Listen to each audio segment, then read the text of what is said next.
uh,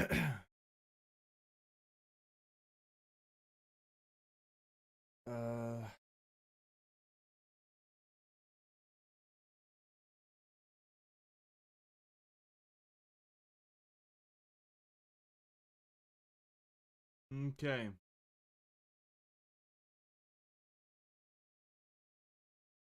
Okay, here we are.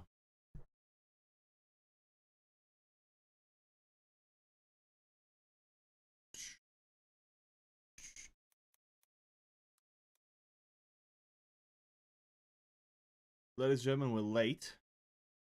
I know this. I can tell that I am late by 45 minutes, no less. 45-minute latage is pretty late, later than I would want. But my excuse is I fell asleep. Lol.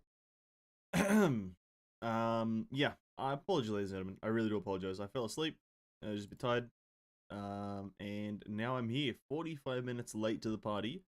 When in fact we were meant to be doing not Genshin. Why do I keep getting it wrong?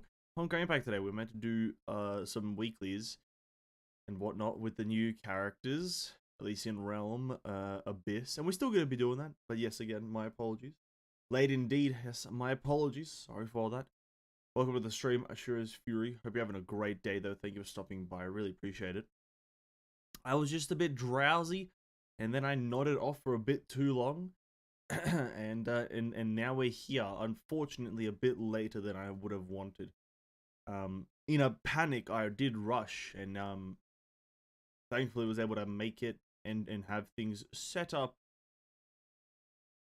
like within a reasonable amount of time, because I woke up mere moments, not moments ago, more like 20 minutes ago ish, kind of. So I had to get things set up very late because I had this in a kind of a. I knew I was gonna take a nap, right? Here's the thing, I knew I was gonna take a nap. Larry, I'll walk to the stream very late. I do apologize, very late. I know.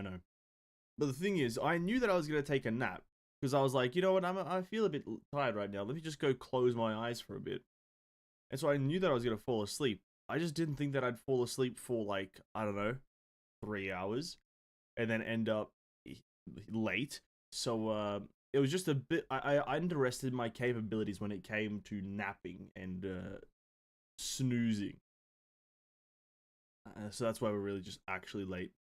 Because then I saw the time and I was like, oh shit. I decided I'm not a usual nap Andy, right? It's not something that I do all the time. So I fucked it up. I fucked up the nap. I did it too long. Wrong timing. Terrible methodologies. Everything's terrible. But regardless, we're here today. And there's no time like the present to just jump right in, right? Is that Honkai? No, that's Honkai. There's no time like the present to jump in and just kind of have a bit of an experience with Honkai. So, gonna do the Abyss, Elysian Realm, and a bunch of other shit with our 2 new characters. I believe it's still catered towards them these days. What's this guy rocking? What does he rock? Yeah, look at that. Surely it should be imaginary or fire this week, right? Enemy, nope, never mind. Enemy kills boost total damage by 20% for 15 seconds. Max stacks 8. Every stack has an independent timer. Who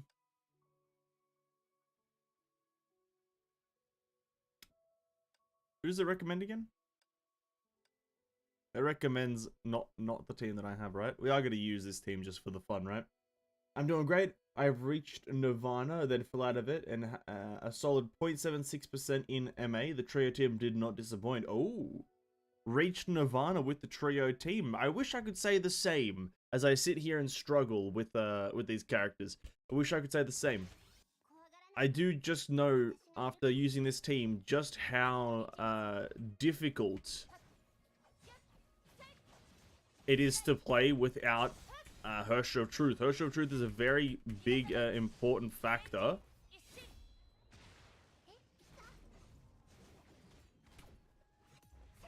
When it comes to this team, actually. And also, I'm in Agony, so that also doesn't really mean much. So, it is what it is. I've just been playing Limbus Company. Ooh, Limbus Company. Yes, that game I have not logged on at all since the other day. Or yesterday, that is, rather. Keeping everything nice and fresh in the mind.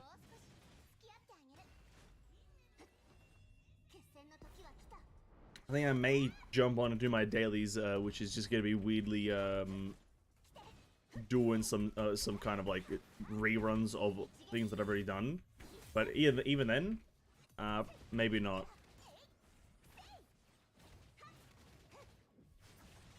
I don't want to accidentally do things, you know what I mean?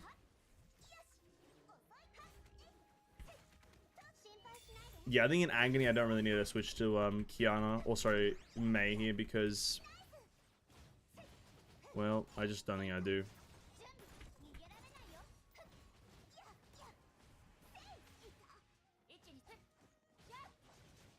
I'm struggling on chapter 2. Chapter 2 as in like the general stages of chapter 2, Lariel, or the final stage of chapter 2? Because if it's the final stage of chapter 2, I can see that being a understandable thing. I think that final thing, the whole mirror dungeon thing, can be quite tough once you get there because it's such a long thing. And having to replay it would be miserable. I missed all the truth gear, hoping to fix that today. Oh, you're rolling on Herrscher of Truth's full gears? Okay, by all means, good luck. Good luck with that. I'm myself contemplating it, but I think I was gonna omit that and just kind of save for the next character that I think I like. I think I'll pass on Herrscher of Truth and trying to get like the whole the triple Herrscher team kind of setup. I don't really care too much. On the final stage, stage 212. Is that very close to the end? 212. Bro, how many goddamn stages does chapter 2 have, right? What the hell? 212, that should be somewhere near the end.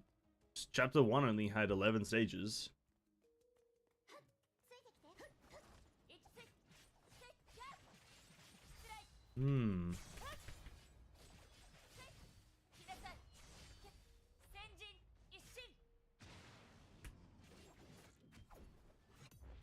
Chapter 2 has 19 stages. That's quite the jump from in stage count. That's quite a lot, right? Going from 11, a measly 11, which took about, I would say, a nice hour and a half to 2 hours to do 11 stages roughly, with story all the way in between. Then to jump that up to goddamn 19. God damn. What are they doing, dude? What's the story? What the hell's going on? Actually, that's not that bad. I did notice that the stages that weren't the very last one were kind of very quick. If you kind of get through the story within a moderate amount of time, like a moderate pace. So this may be for the better if it's a bit longer. But damn, like, is that the halfway point? Is 12? No, the 12 is not the halfway point. The halfway point would be like 8-ish, 9. Okay, so, well, it's nice to hear that at least it gets hard, right? No? Is that like a good thing? It gets hard, so maybe like we'll have hard content all the way through. Because I don't want to say it, but like yesterday it was getting kind of Resident Sleeper with how easy like some of the stages were. You didn't really have to think too hard about it, specifically outside of abnormalities. Maybe inside abnormalities you have to kind of care, but outside of abnormalities it was really Resident Sleeper. Because no matter what, you probably are just gonna kill the enemy in like one turn. One sequence of attacks. I don't even know if it's called one turn. Didn't really pay attention to any counters, mainly because you don't even know them. Just from stage 10 onwards, it gets harder. Okay. Okay, I'll keep that in mind. Stage 10 onwards, it gets a bit harder. But maybe it won't for me because I'm the absolute GOAT at video games, right?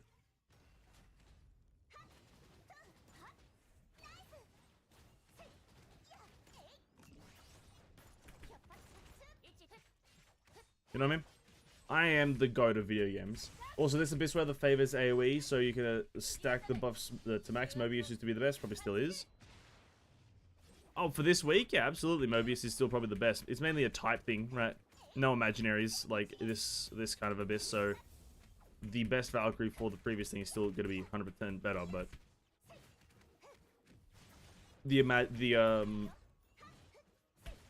well, what's the sorry, what the signature Valkyrie for that weather previously will still probably be the best for a fair while, but this team would probably not be too far behind, or the next best in slot team. This is taking a while though, like a lot longer than I expected. For it to be agony and me to be struggling this much. Not even struggling, but just meh. Oh well.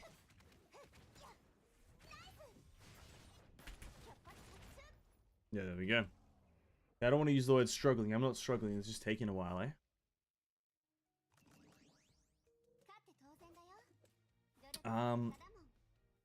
I kind of...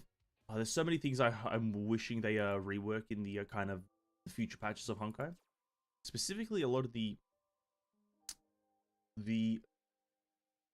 weird in-game tutorials that are kind of like daily content. For example, the sim battle in the Armada, as well as the recommendation for each stage or something like that. I hope they fix those in the future, to the point where it kind of like is it's constantly updated, as well as it just kind of makes sense when the recommendations a lot more, and at least they can make one more recommendation.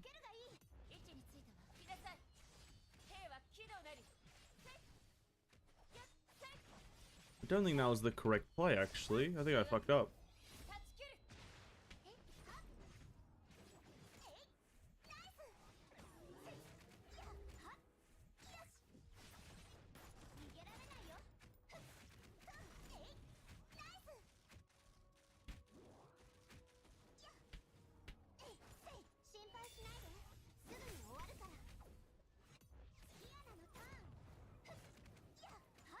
Okay. We'll catch up in chat in just a moment here. Try to get a decent attempt on this boss, as I don't think I remember doing these Homu bosses ever. So I'm not overly familiar, you know what I mean?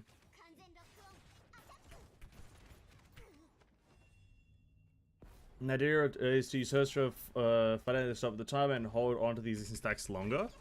Okay. I guess that would work, but...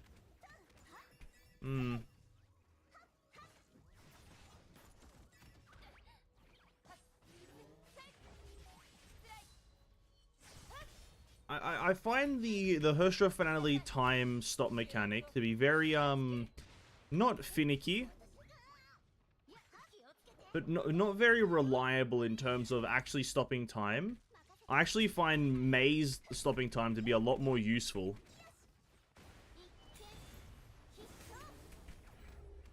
And I believe that it was the other way around prior to playing them. But after playing them for a fair while, I just believe it the other way around.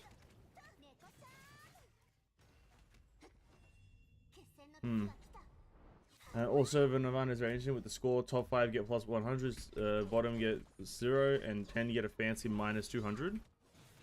I think I knew that when I covered Nirvana, like for my Honkai versus Genshin endgame, kind of. I think I remember something like that. I'm not too sure, but yeah, I don't doubt that for a second. Would you guarantee that I can't get back into Nirvana this week? Yes, there can only be a limited amount of Nirvana players, which is the part that I kind of like about this system. Not everyone can be a Nirvana system if you try hard enough, right? I think it's a very controversial way to do it, because that means that you are excluding a large percentage of your community. But I think it's the better way to do it. It's just, Nirvana is just for the elite of the elite. And if you can get in there even once, hey dude, you've done the work. Maintaining it though is a whole different ball game. Maintaining that shit is a whole different ball game. My goal when I played and started playing Honkai was to get to Nirvana once. And I'll be honest with you, I haven't done it yet. Have not done it yet. But we've kind of gotten close. I think I've gotten halfway through Red Lotus. Before being like, you know what? Yeah, I don't think I can do this week. Usually I encounter like a physical week or something like that that I just cannot do.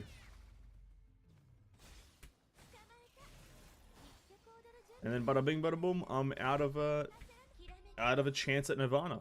If I could just get like 3 to 4 lightning abysses in a row, mainly built for Aponia, then that would be great. I think that would be one of the best things that could happen in this world.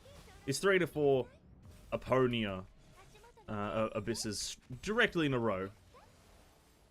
My best team, you know, just get it in right there, done and dusted, right? Not a lot of people have Aponia. I myself have a good Aponia. So just let me kind of win and then that'll be fine. I wouldn't ask for a Herrscher from Inigo because as much as I love this character, I don't have a good one. I don't have a good Herrscher from Inigo team. So I wouldn't want this character.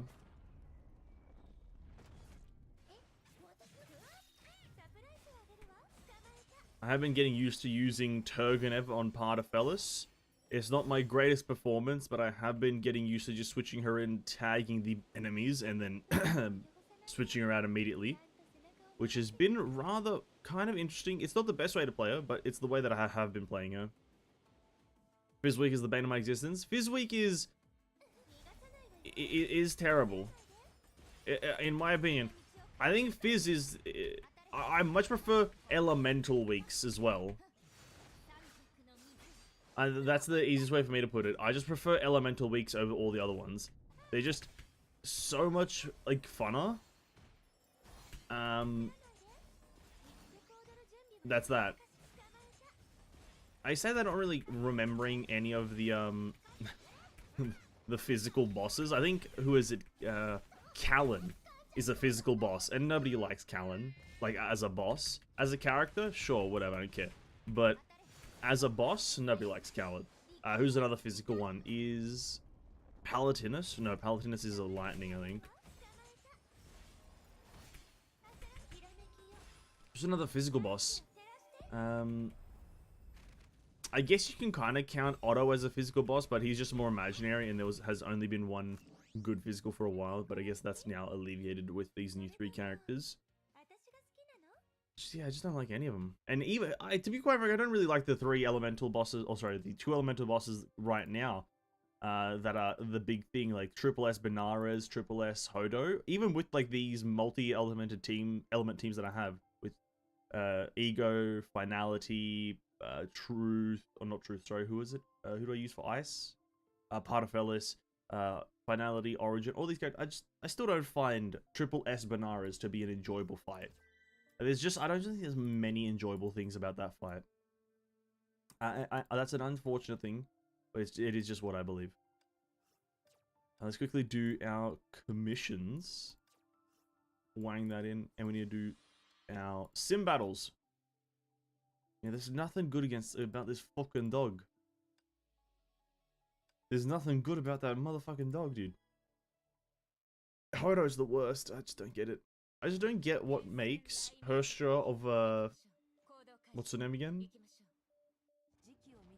Herrscher of Reason.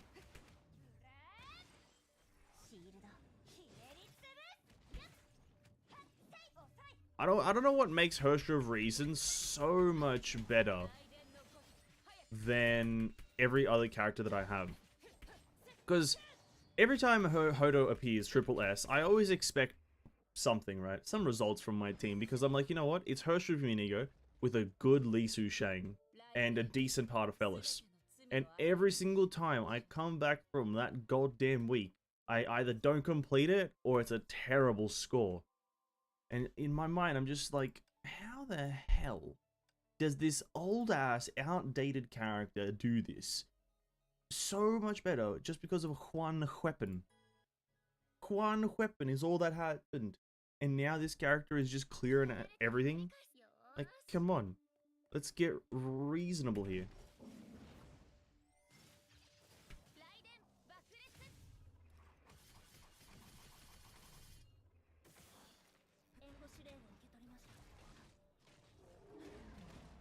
Okay, build up my Constructium.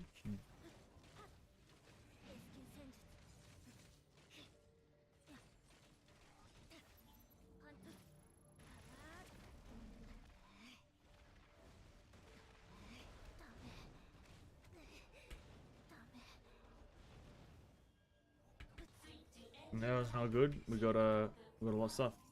I've played Honkai for a week. Hey, that's fair enough, man.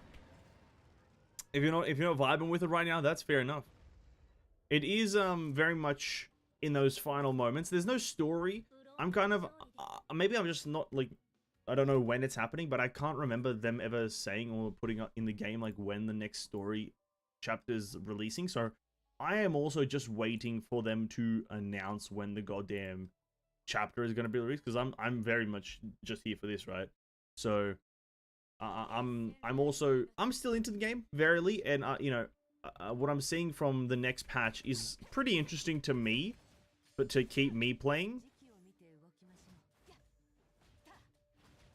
So who knows? I may be continuing playing this game purely because I find certain things interesting.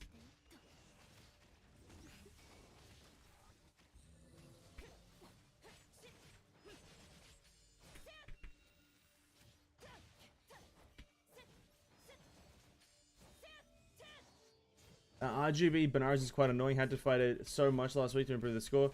It did make me learn the trio team very well. That fight was made for the trio team before the trio team was actually released, to be quite frank with you. So it is kind of like, yeah, that's fair enough. I've realized that I feel like so many of the early day speculations of the trio team were so wrong. You know? I feel like a lot of the early speculations of the trio team, that being Truth, Origin, and Finality, a lot of the speculations were that Finality and Origin were going to be the two that are like a must-have to be together. When in reality, you need Truth. I feel like Truth is such a necessity. I'm not sure what it is about her. I think it just might be the raw amount of support, but just Truth is a necessity. So, kind of like a missed opportunity. I thought about rolling for her, but gotta stay strong for other things, eh? Part of fellas can make up, right? Surely, right? Part of fellas can make up. That's not copium, no? Herrscher sending us a shield. I am untouchable. Blocks all damage. I didn't even know she has a shield. Does it?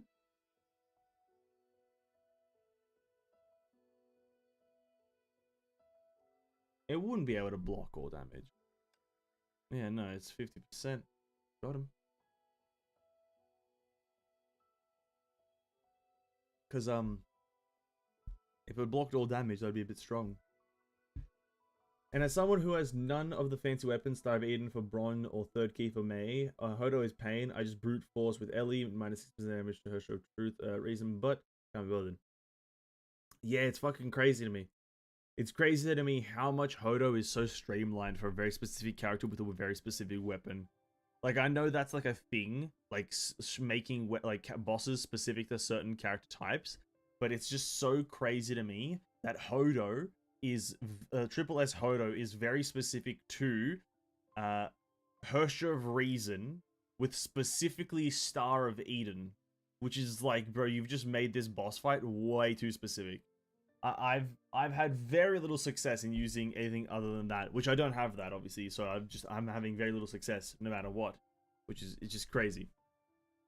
Imagine it can be used to forge and upgrade weapons. It can be obtained by completing open world tasks. 6 Serenade is good at fighting. She's a psychic, right? I think she is. That would make her good against a mechs. I think mech solo type enemy. I guess she is very high away, right? Dark Ball Jonines. Naraka finishes onto the main scene. How do you perform it? That one sounds reasonable. Starring impressions deals one-time damage. 8 seconds after the ultimate. Which of the following lineups is the most advantaged when fighting Jizu Matama in the Memorial Arena? Jizu Matama is a physical guy. You want physical for him, no element. So it would be Bright Knight Excelsis, Starlight. This one? Yep, Bright Knight Excelsis. There's discipline enter conviction form.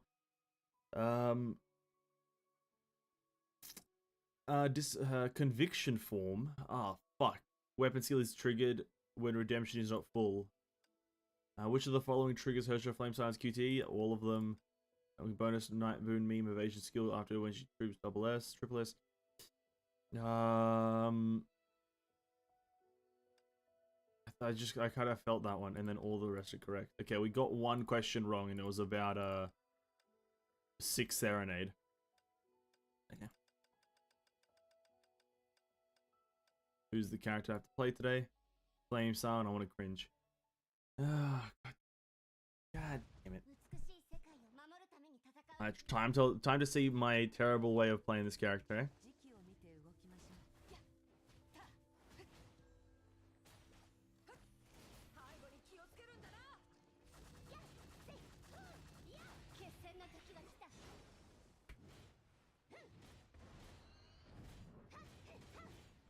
I'm getting him. I did it. I did it. Oh my god, I won. I won. Am I playing it correctly? I honestly, I think I'm playing it the best.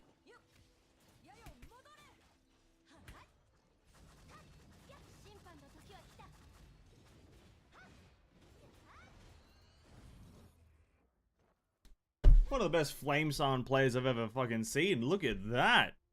Incredible. Incredible. I don't listen, I don't care about your animation.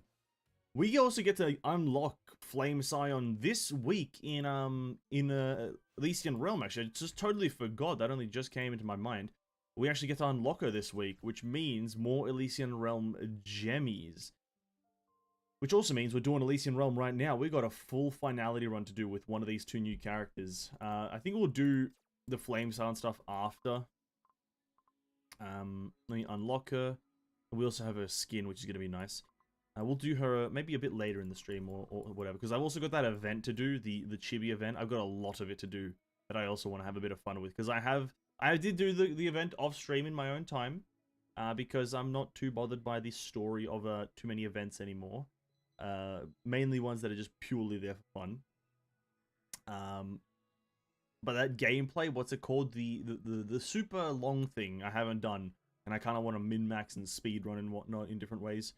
So, let me get into this. So, finality. Do we want to do a finality run? Finality? Again? I think I did have a bit more fun playing Origin. A lot easier not cooldown, sorry, combo. But let's go with finality. The finality combo is very simple. It's just kind of spamming the same buttons over and over again, right? So we'll go with that. We'll go with you there. And we'll go for...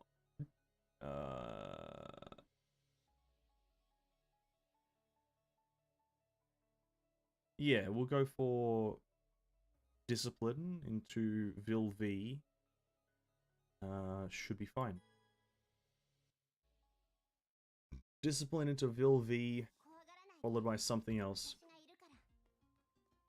Herrscher Flamestein is very funny now, on the weak side, but nonetheless. Oh yeah, I'll be doing only the shallow sequence with her, absolutely only shallow sequence, but I still probably will enjoy it. Absolutely. Oh, which one was it again? You need condescension, right? Yeah, you need condescension.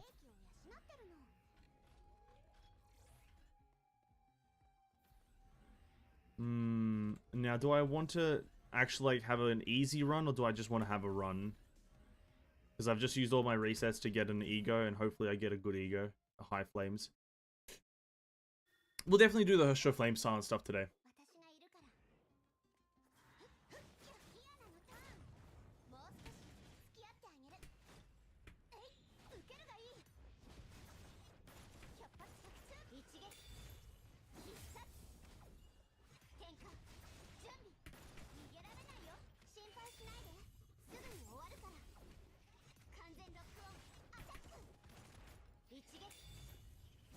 $19 seconds, okay.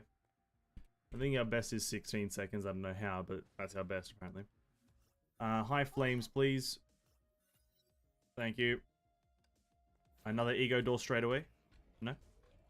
Oh, that would have been crazy. Alright, there's only one rule we have for discipline. We don't take the ultimate damage buff, as that will fuck up our whole gameplay loop.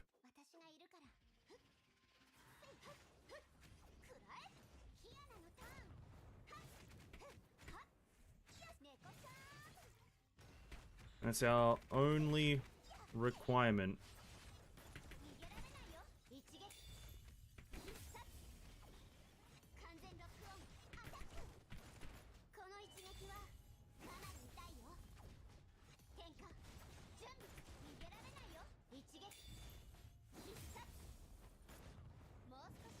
Wait, did that buff run out? Okay.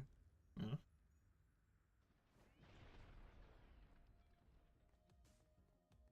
I'm also, from what I understand as well, Herrscher Flamesun's ER is kind of the same. Although we don't get a buff from it right now. I think probably Falsehood is the best. Is the same as Finalities, just the fact that... Thank God we got this. That it's like Finalities a lot smoother, because it's just a lot of kind of spamming of a certain type of attack. Like apparently it just has an infinite spam combo.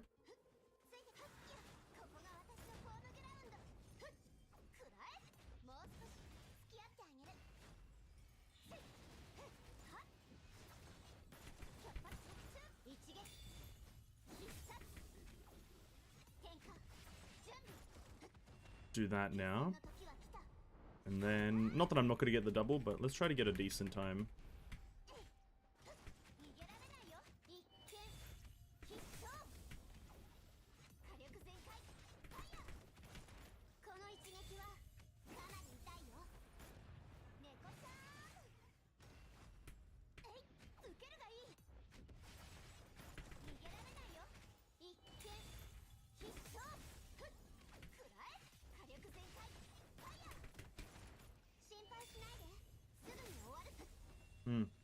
Oh, there's an update on Limbus Company. Oh, really? Okay, that's cool, cool, cool.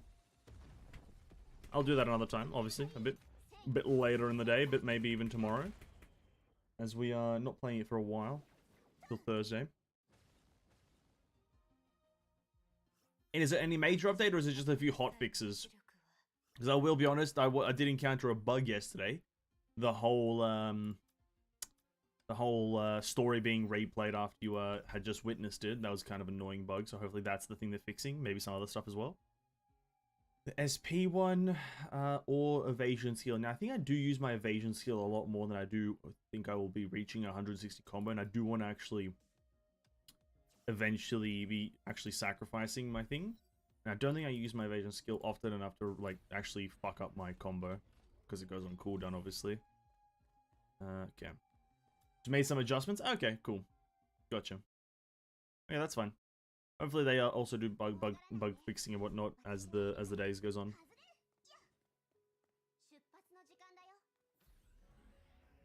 What do I got? We got discipline. Yeah, I guess we're going for full discipline. Discipline. Oh, we could also just go for Calpus as well. Maybe I go for Calpus, because I don't get hit. Calpus Vilv. I've just bought all 3 Calpuses. The next time I encounter a Calpus door, hopefully not on this next one, is that I'll take it just to get the Nexus. It can be built into infinite aerial black hole simulator. That's essentially, I think, what I was thinking of. Is that it can be built into some combo that you just press infinitely. I got nothing against that, but obviously it can get quite monotonous. Like, I do find Herrscher finale to be very monotonous.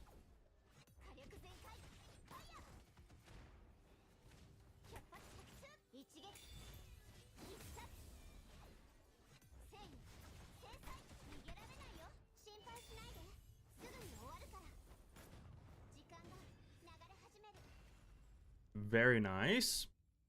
Like, you are just pressing, at least for me, U, hold J, U, hold J, U, hold J. It's kind of a combo that could be worked on. Let's go for the Elemental Breach here. Bodhi, Deliverance, Daybreak. Ooh.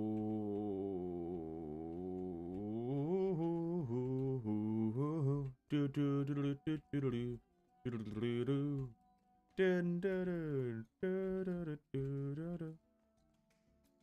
gonna end up going for Daybreak, eh? Gotta go for Daybreak. Was but unable to go to the weekly tab in Battle Pass. Really? That's a bug that you got? Okay. I didn't get anything like that, but that's fair.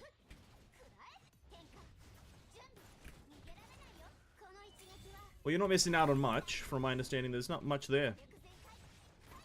It's just a few weekly tasks. Pretty cringe Battle Pass, eh? Pretty cringe system, eh?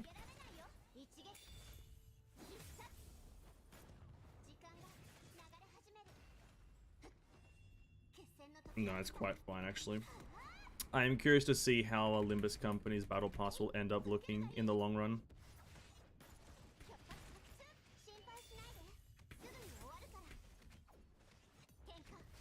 As I don't know if I'll buy it ever, but I do want to see could the game convince me to want to buy it, you know, depending on how long we end up playing it.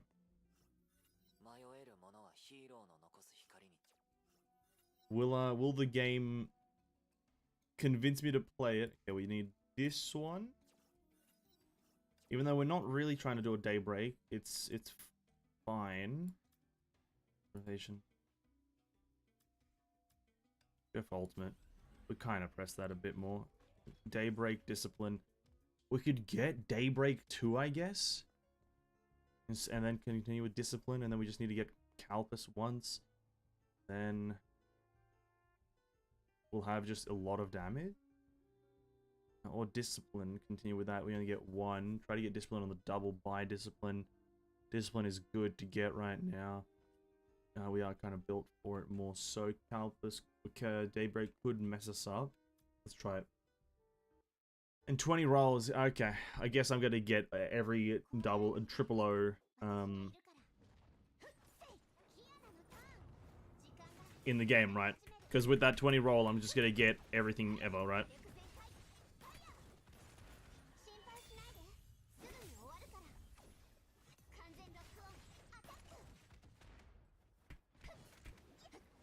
I miscount. I thought fucking Kiana's ultimate was the one that was 75 SP, but that's fucking right in me.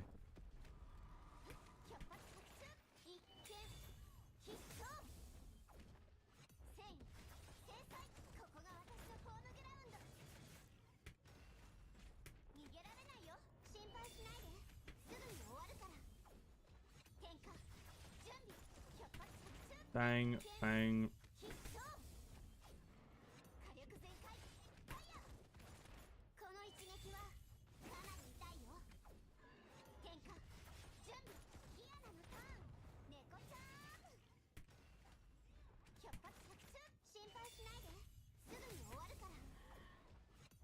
Got it. 43 seconds, it's alright. Cosmic Others could form a rather nice health loss and regen loop. Haven't tried though. It'll work, you just need to get both of them heavy invested. It needs to be heavy investment into both of them. If you don't have like a... To run, in my opinion, to run Daybreak, you need to run full Nexus and enhancements for number 2. If you don't, then you're going to be lacking a lot of either damage and healing, because you get a lot of healing through there. And then for Calpus, you kind of need to run... Not all of his enhancements, but all of the enhancements are extremely good. Just to get more max HP, really. So you're not getting womboed. Now, I need a Calpus door. Can I just get a Calpus door, please? Of course not. I guess we go for discipline. Now...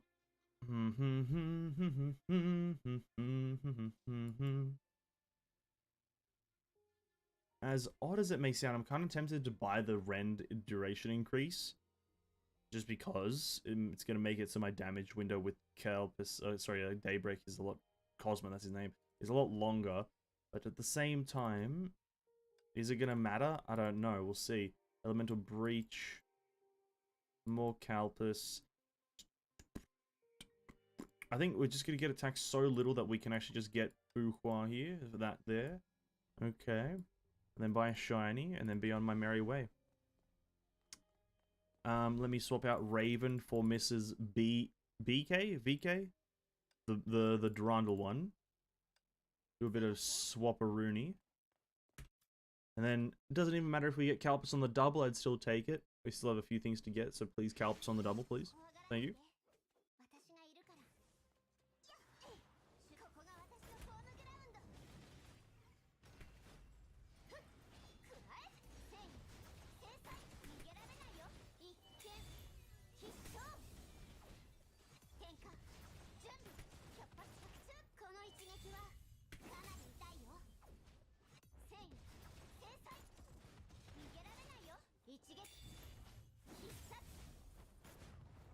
Wow. Bow.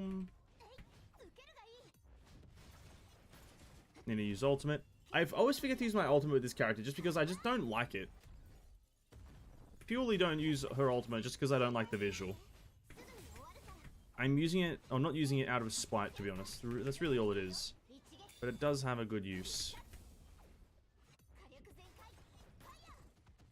I can maybe get another ego a bit later. Wouldn't be too bad either, right? That nice, sweet ego. Get a bit of clarity. I believe the next best one is You Shall Punish Evil. And then Calpus. Helix, Deliverance, Discipline. I don't really need the double Discipline. I need just a single Discipline. So using the double on Vil V would be a lot higher bang for my buck. That's, yeah. Stage 218 got nerfed. Ooh, must have been very hard, eh? Must have been very hard. Jesus Christ, dude. Limbus Company, just balancing is not doing good right now. Chapter 2 has a hard stage, like that is needed to be nerfed. God damn. God damn, son. Damn, son.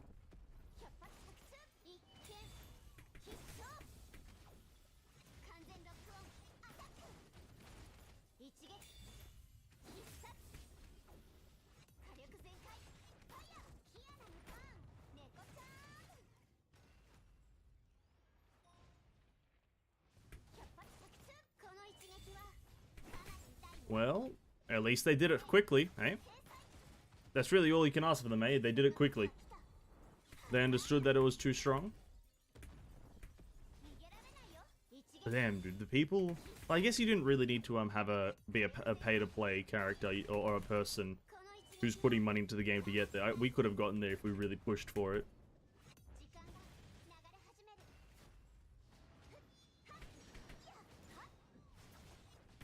But I guess even like probably if whales are struggling potentially, or like potential not potential whales, but people who are just spending, if they're struggling on the stage, it actually must be difficult.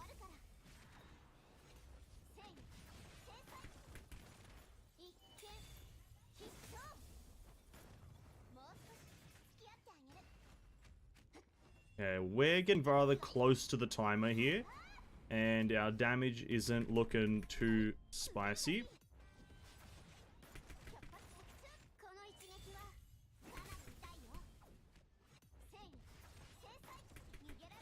Okay, 8 seconds left, still got the double.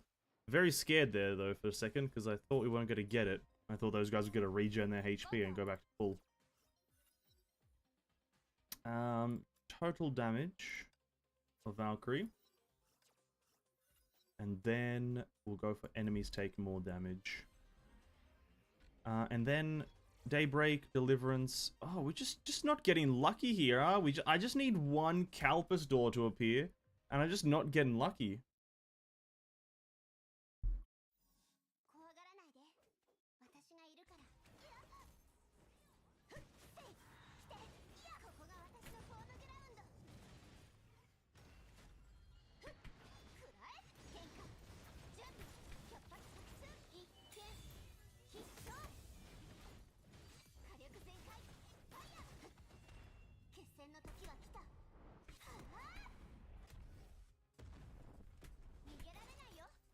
I see some comments saying the enemy's damage was brutal. Yeah, that's what I mean. Good that it was nerfed. That's very unfortunate that the stage was unbalanced on launch. But it's good that they came in with essentially a day one patch, fixing the harder stage, right? That's good.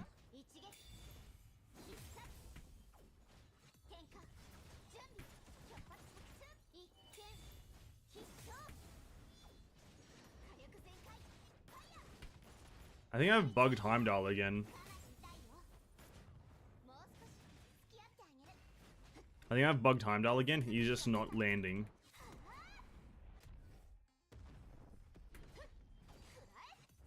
And also, I don't think I'm meant to be able to juggle Heimdall like this.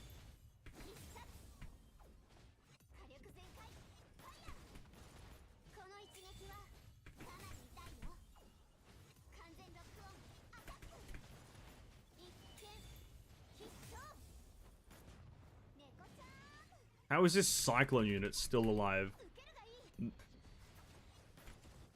This game is ridiculous. Cyclone units can live longer than Heimdalls.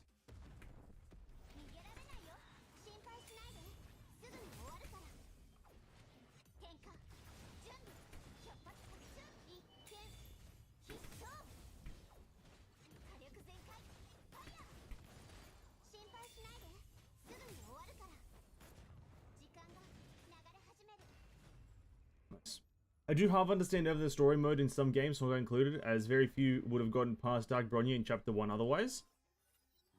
Yeah. I understand nerfing it if it is people are unanimously agreeing that this is way too hard. But if there is only if there's a majority of people clearing the stage, and just a handful of people complaining that it's too difficult, then I don't agree that you should nerf it. I think stages need difficulty to be fun. Okay, we can go for the Fuhua because we've got the, I just want a Calpus. A Calpus would be incredible right now. Yeah, I think stages should be difficult, but obviously if the majority of players can't get past it, then obviously nerf it. But yeah, I do know some instances where people complain of the difficulty, even though it's actually not hard content. You know what I mean? There are games out there where people that just complain just because they are struggling. Not like it's a struggle, but they are just struggling.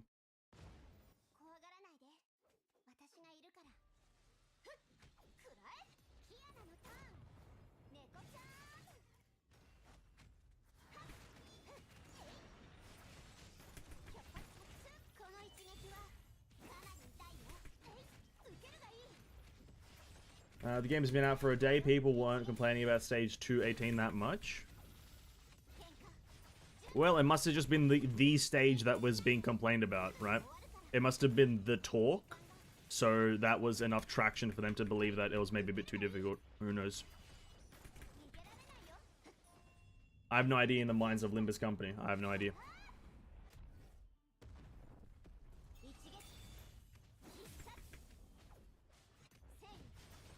Maybe this is an example of them nerfing it because just a small minority complained and they were like, oh, well, we're in our launch period, we don't want people to be too sad or whatever.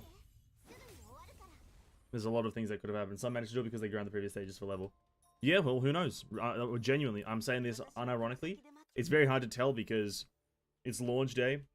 It must have gotten nerfed because some people were complaining about it. Somewhere. Twitter, you know, Reddit, Discords, who knows? People were complaining, so they were like, nerf it. Nerf it. Okay, Calpus. But I need to go shop. Well, I don't need to go shop, but I'd like to go shop. I will go for this Calpus. And then, yeah, I will. It doesn't matter. We'll go shop before the boss. We should be fine. Should be fine.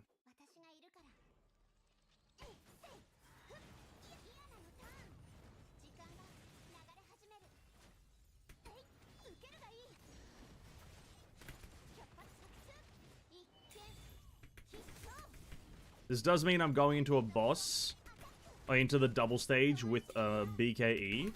Not overly useful stuff. But, oh well.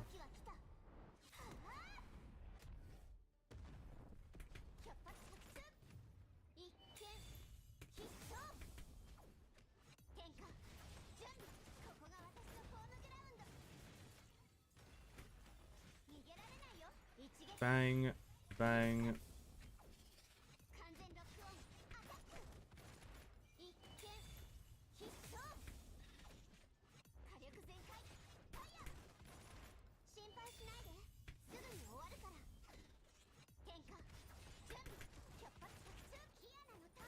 God damn, die. Yes, people who haven't played their previous 2 games complain. No, probably not. No, I don't think there's any correlation between that. The reason is that there's no, like, I haven't played either of them, or the older two, or the Corporation, Lobotomy Corporation, and or Ruina Library or whatever. But from what like, the gameplay doesn't seem all that similar to where, like, it would transfer over, and, like, you would have to have played the older one to understand the newer one. So I don't think there's any reason for that. You do underestimate people's ability to complain about things, like, just because it's hard. That you do underestimate people's capabilities to do that. People will just complain about it because it's difficult.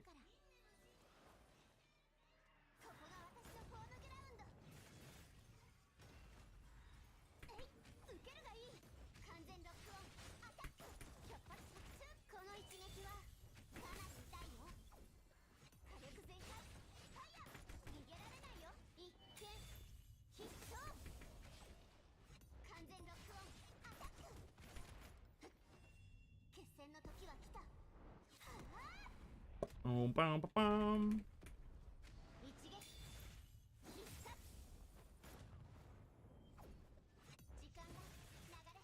Oh, whoops, I did that in the wrong order.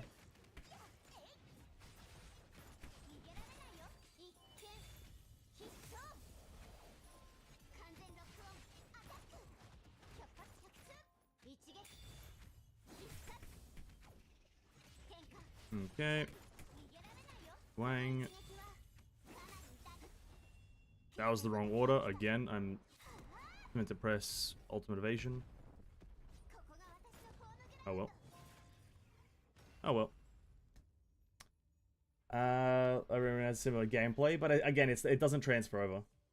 Almost all Honkai stage have been nerfed after they go off event period, as people who played it during the time spent weeks grinding the upgraded mechanics of those chapters.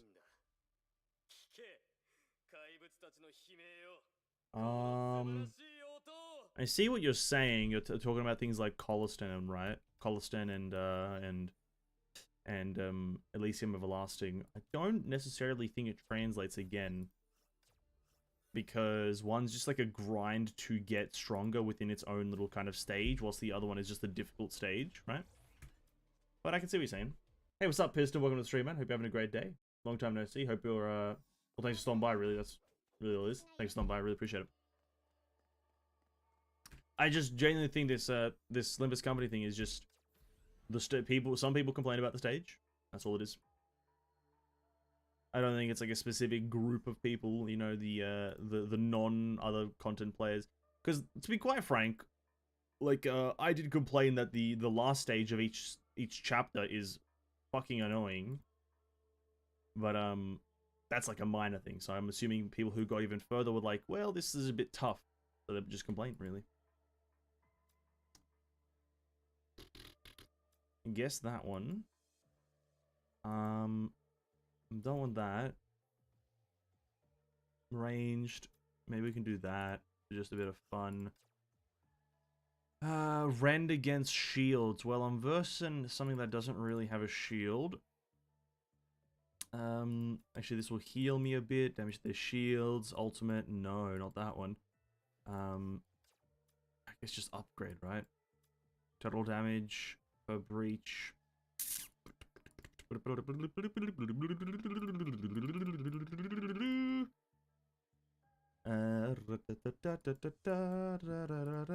we'll go for this. Shouldn't really matter.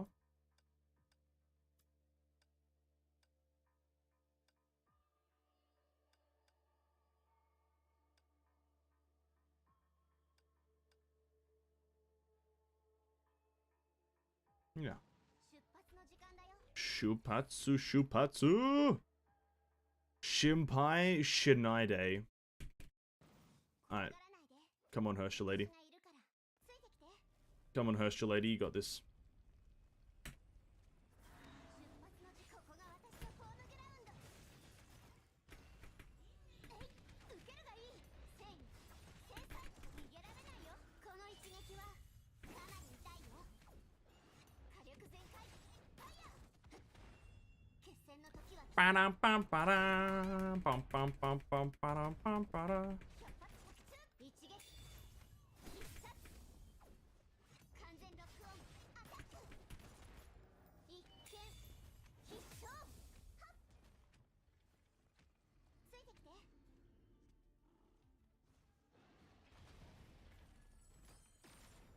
What?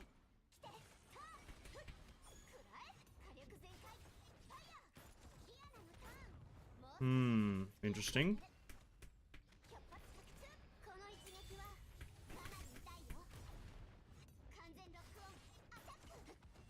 I don't know how we broke 2 by charging through 1. Maybe there was 2 on top of each other. That shouldn't have been the case. But oh well. I don't think I'll use my bomb here.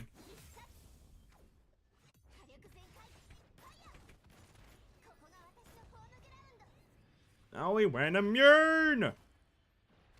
Oh, what a cringe-ass motherfucker.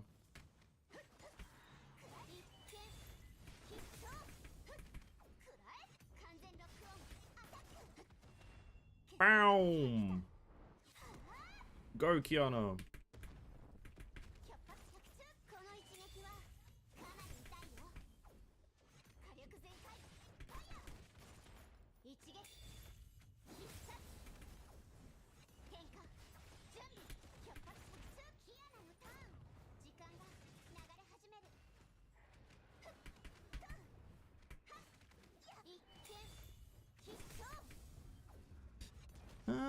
That time was pretty bad.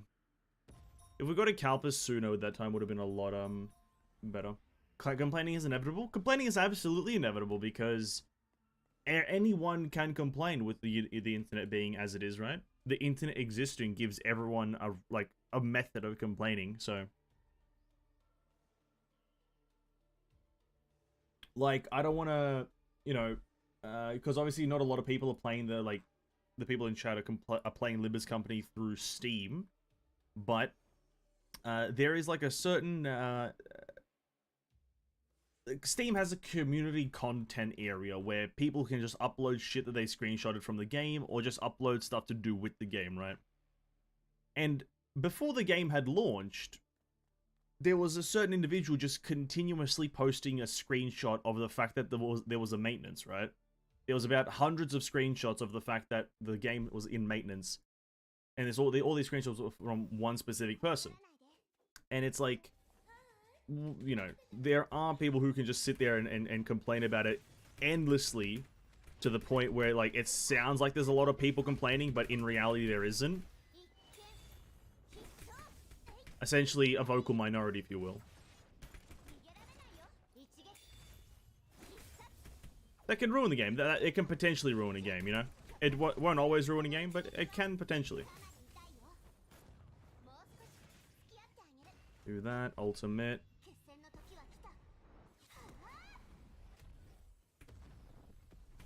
You know what? 8 million's not bad.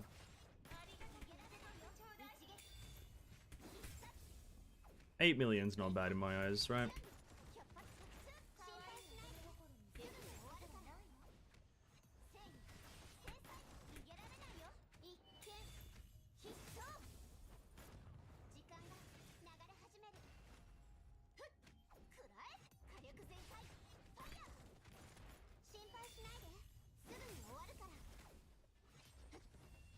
Putting that in, then... Okay, that was like...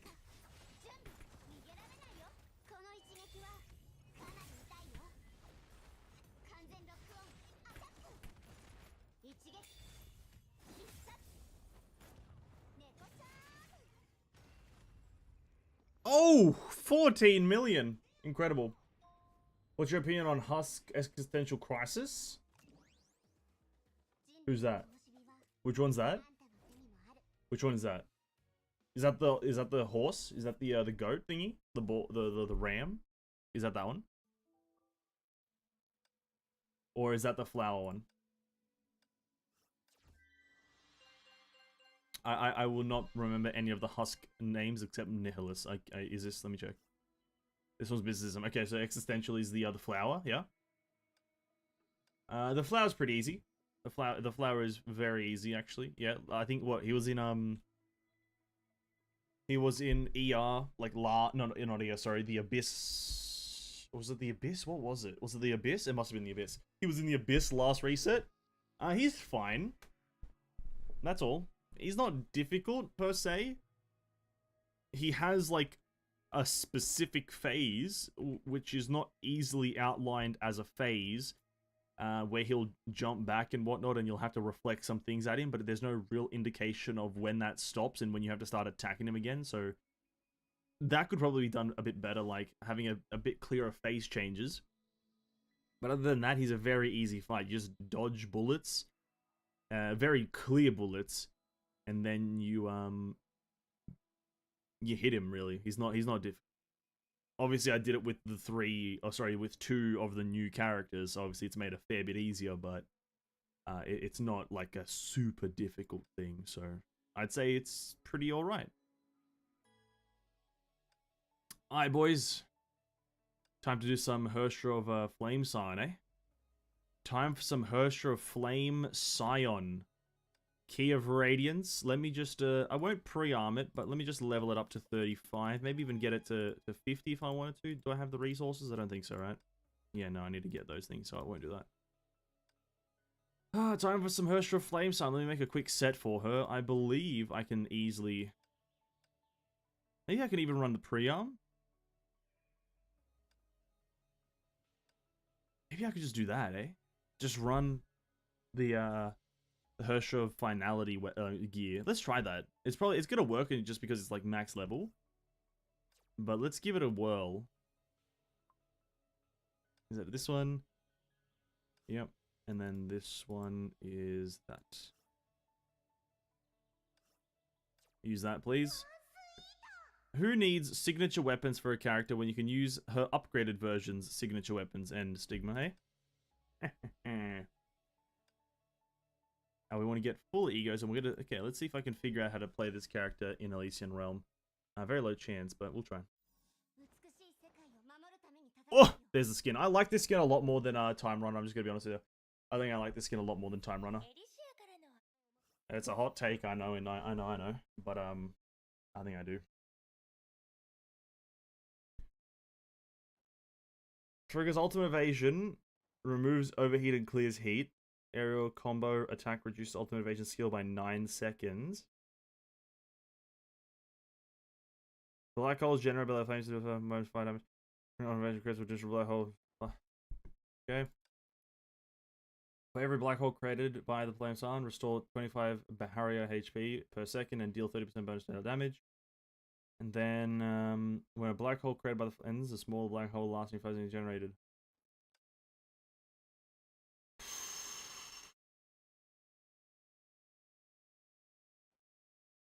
Reburn, Tempted Warrior, they seem to be the combo ones. Oh, no. I don't know. I need to get them all anyway, so... I love Flame Scion in here. Fair enough. I'm gonna see. I'm gonna have to see. Because I don't like Flame Scion in the base game. I want to see if Elysian Realm can improve it. Because, oh,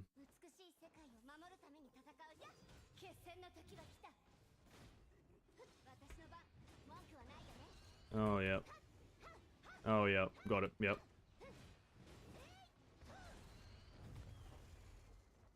Yep. Incredible. I just don't know what the combo is. I just don't know. I just don't know. I'm assuming just get in the air and press your buttons. Aerial combo attack reduces ultimate evasion by 9 seconds. That's probably it as well. Go for that.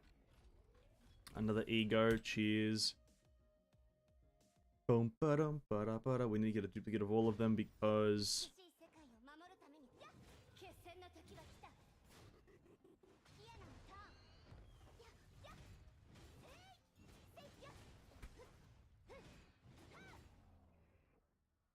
Very cool. Very cool. Another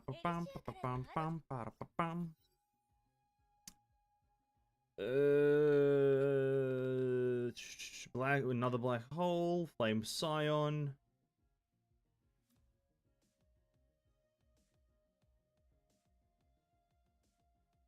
Go with heat flow in it for now. We got to get all of them. We're at stage 5, so we kind of doesn't matter what we do. Do do do do do do do do do do do.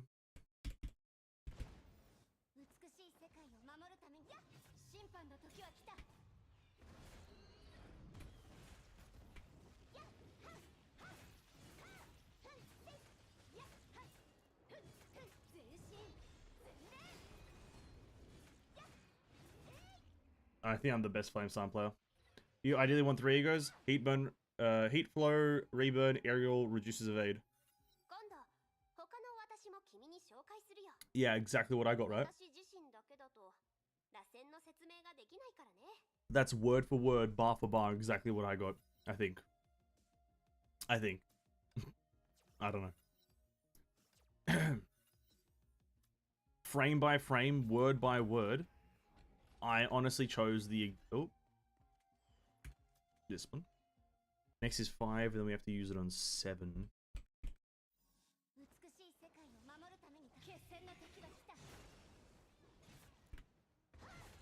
Oh god. Sure. Sure. Whatever you say, game. Whatever you say.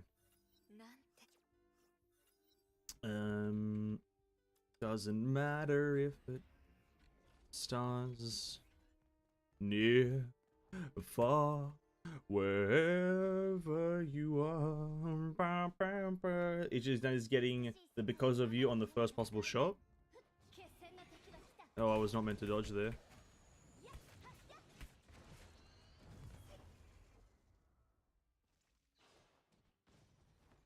Because of you, I have no idea what that is. Oh, that's the, yeah, that's the, Elysia item. Go here and get the last 2. Hey, feeling bad, HSI? Is it annoying to grind, or what? Me? I don't have the game.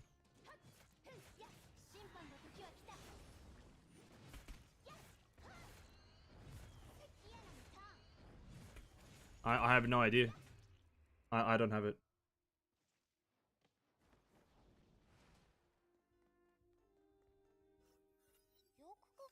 I know from what I've seen. I feel like it could get annoying because it has one system that I don't necessarily find to be fun. Is the queuing up of stages. In gacha games, I don't really see the point of that.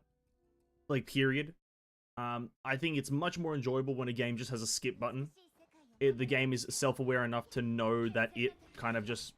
its content is meant to be skipped, like, after a certain while, instead of trying to kind of force engagement. Because from my understanding, that Honkai Star Rail right now has a queue-up system where you queue up, like, 8 stages or 6 stages, whatever the number is. You queue up 6 stages, and you have to watch them all be played automatically or something like that. So it still has to happen in real time, instead of just kind of being a faster process. I can see kind of being... It's like a weird line between Honkai and Genshin, where you still have to play it, but it's still slightly faster than actually playing it, right? And it's just, I don't know, it's kind of a weird in between that I don't really vibe with. You mean auto? The repeating stages for grinding purposes, whatever that system you want to call it, the sweeping system, the skipping stage system. I guess I'll just use sweeping system. Honkai Star Rail's sweeping system is not strong, right? It's just not a strong kind of thing, from my understanding, as it works off of just watching the runs happen. I just want to skip stages. I just want to press a button and it sweeps it out. I use up a ticket or some shit, or I use up energy, and it just gets the stage done. The multiplier? Again, I don't know what multiplier you're talking about. I don't know what multiplier means in this context.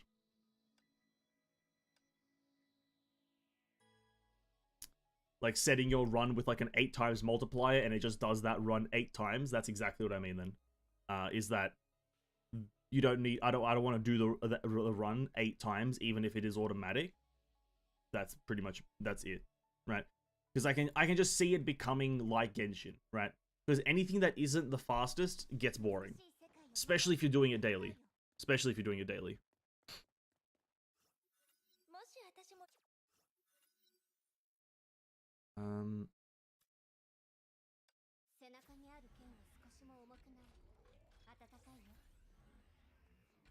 Deliverance, Ego. There we go.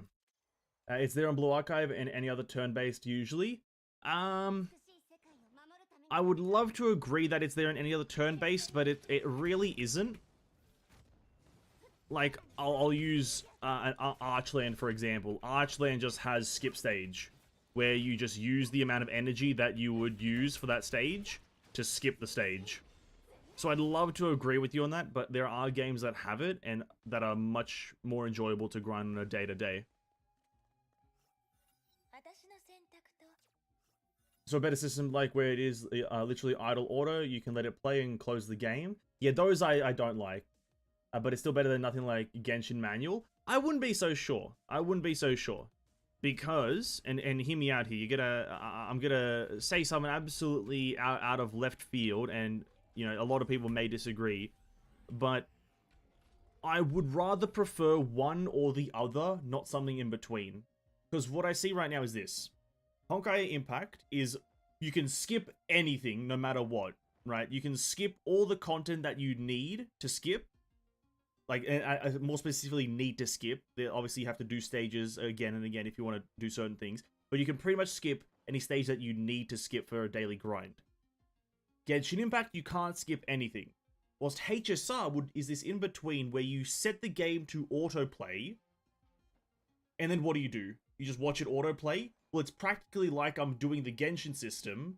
It's just that I'm not playing now, right? Because I still have to watch it happen, right? I still have to waste the time watching it happen instead of it just being done and it being simulated, right? So it's just, if that's an easier way for you guys to understand what I mean, then that's essentially how I mean, is that I still have to waste the time watching it happen. Although I can put on ×2 speed, it still is kind of like I have to watch it happen. Whilst I would much prefer to just press a button, the thing happens, it simulates the results, and then I get the rewards, right?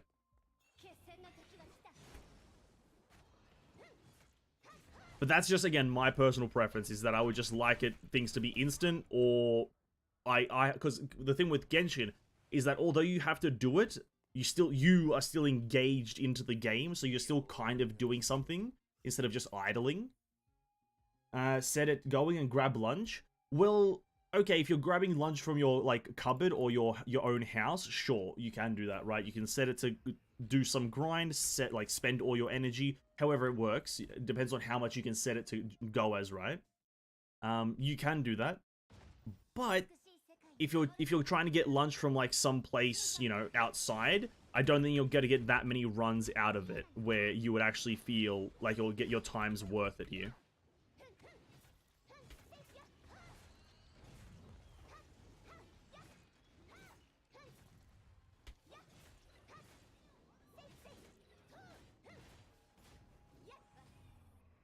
You should consider it's a mobile game, so you're supposed to leave it running on your phone while you do something else. I unfortunately can't agree with that.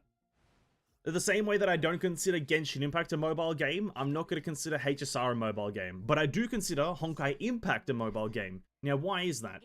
Well, it's all about its original platform. It may be a mobile day one launch, but it's also a PC day one launch, right? So it's considered both. It's considered both. So it should cater to both styles, right? You can't immediately rule out the fact that it's just because the company is known for making mobile games, i.e. it's made one in the past and then has had a PC successful one, that it's another game that it's releasing is just now automatically a mobile game. Because it is launching on all platforms. I don't know about console. I can't remember on... is HSR coming to console? That would be kind of interesting, actually. Surely it is, right? Surely it's coming to console. Yeah, so it's being accessible. If it is on console, great. If it isn't, doesn't matter. But it's accessible on so many more platforms other than just mobile. So to the excuse of it's a mobile game, I just don't think quite sits correctly. Because, well, it's not just a mobile game. It is also a PC and also a potential console game and a fucking Switch game. Who fucking knows? It might be available on so many more things. Actually, I don't think you can get free games on the Switch. I don't think that's true, actually, because I think the fucking Nintendo bullshit is very, very annoying. Because, yeah, I don't consider Genshin Impact a mobile game either, and I don't judge it by mobile standards. I obviously take mobile into consideration, but I don't purely base it off of mobile standards.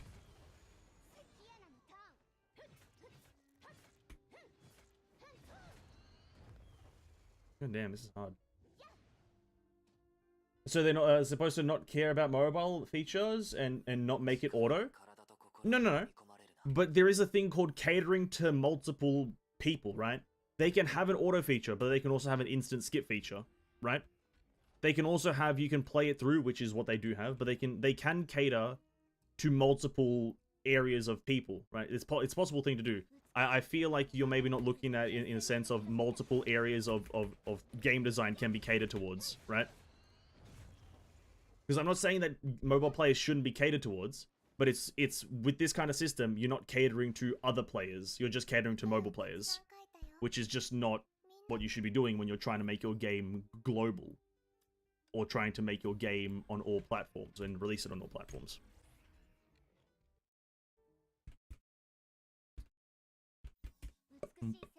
Bum bum bum bum bum bum.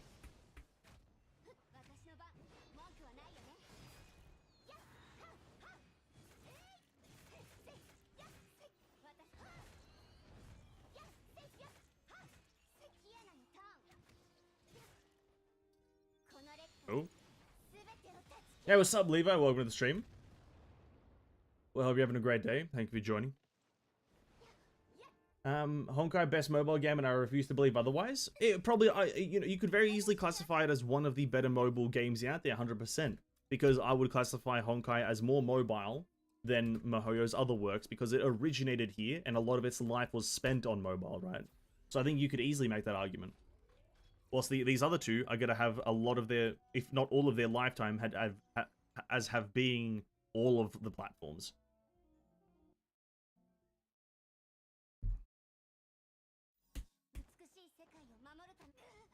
God damn it.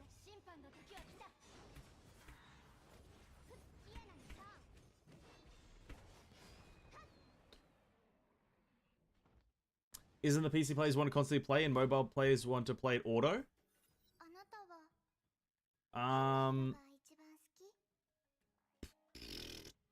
Depends on the game. Depends on the game. A turn-based game, like HSR, like not really, like no. The slight difference there is that Genshin is an open world action RPG. You know what I mean? An open world action RPG usually has more things to do daily than any other game genre out there, right? Because it's an open world, you want to do things in the open world, whilst HSR is an open world, it isn't really. You can just move around an open world to an extent. You're still limited to boundaries. So it all depends on the game whether it's playable daily. A turn-based gacha game, if anyone expects to play that like daily and essentially get like, I don't know, 8 hours of grinding, like you're kind of delusional to expect that. To expect 8 hours of grind from HSR is a bit of a delusional idea. But I feel like we are kind of arguing for the same point here, Piston, or debating for the same point, if I will, just in a different way. Because I'm all for there being an autoplay, but I'm also all there for being an instant skip in HSR. Autoplay for the win. If you want to autoplay it, if you want to just set it whilst you go make progress and then get a food or get a snack or get a beverage or whatever, or as you do some work, you just set it to autoplay in the background, by all means, go for it. But I feel like the option to instantly skip content should also be there as well. And instantly skip content, I mean by instantly spend your energy, right? Instantly, like if you've done this run before, you just queue it up and essentially you have like 8 runs done instantly, right?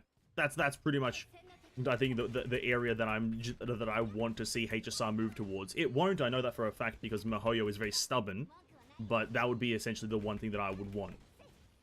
Now, why are you at 1 HP but not dead?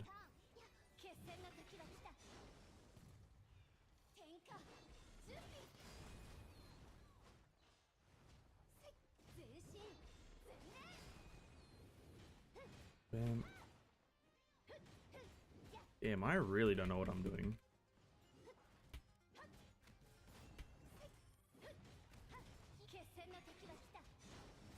I really don't know what I'm doing.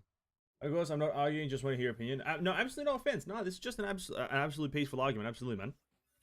I just wanted to get the slight. I thought there was a misunderstanding as to my point, because I definitely think that, again, games should be catered to every platform that it played on. Because, for example, I would absolutely, if it launches on, let's say, console, they absolutely need the correct, like, keybinds, and they need keybind control, because keybinds on console is an extremely important thing. On keyboard, not so much, but if the game evidently launches on console, you need to have some decent keybinds, so I'd absolutely want that to be a thing for them.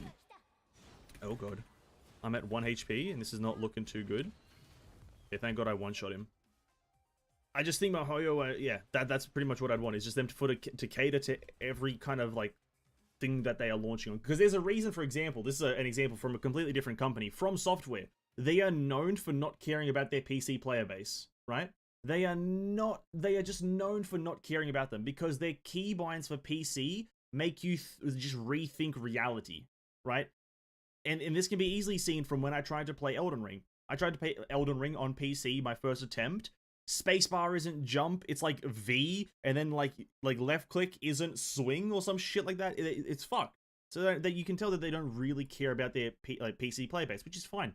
They don't care. So you just move on with that. But it would be nice if they fucking did. Is one of the big reasons for watching others, hearing more points of view. Exactly. It's broadening your mind, if you will. Would still agree on the multiplayer order though. If you want to do it one by one, just do it. True. Mobile game control sucks on PC usually. Yeah, I think if it's a game that's PC specific, a mobile specific that's ported over, I think that's when it gets fucked, right? Because I think Genshin's controls are actually pretty fine, but that's because it's a PC original, and thus it was kind of made with PC in mind. While something like Honkai wasn't necessarily made with PC in mind, and thus its controls are very jank, as you can tell by WSD's movement. M and N is your vertical camera, Q and E is your horizontal camera, J is attack, K is dodge, U is skill, and I is ultimate. That's pretty fucked up controls, to be honest with you. And I've just had to adapt, right? So it's pretty fucked. We can do Memorial Arena really quickly. I just saw the timer. It ticked over. Who is it today? Mysticism? Great. Sorry, Existentialism. Let me skip all the way up to max, thing here. The one that doesn't have PC in mind, yeah. If they don't have PC in mind, PC is absolutely horrendous. So one reason I'm just not keen to ever try PGR, because of its, like, quote-unquote intensity, but also it being an emulator game, and I'm like, there's just no way an emulator game is going to be fun to play when it's super difficult and intense. But here we are. Okay, I'm just going to focus for this one fight, because maybe I should do a training mode one time, right? Maybe I should do training mode one time. Let's give it a whirl, actually. PGR is going to have a PC version. I understand that, but it also isn't now, so I'm not going to judge it off of now. I need it now. Playing From Software game on keyboard is like picking the I'm a Masochist difficulty. Oh, yeah. Absolutely. It's the, you're about to have a miserable time, and you know it.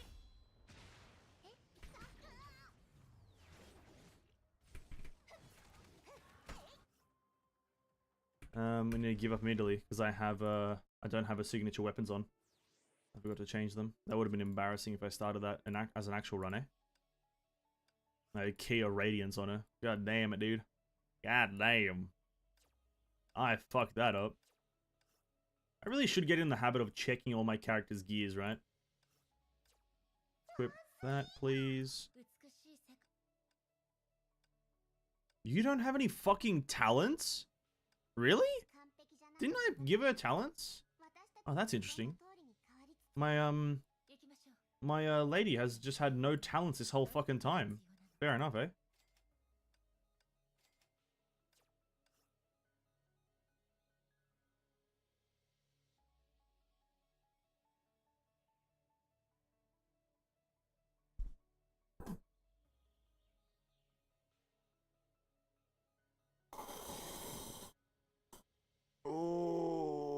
been using her in the abyss unironically for like the past 2 weeks. Oh.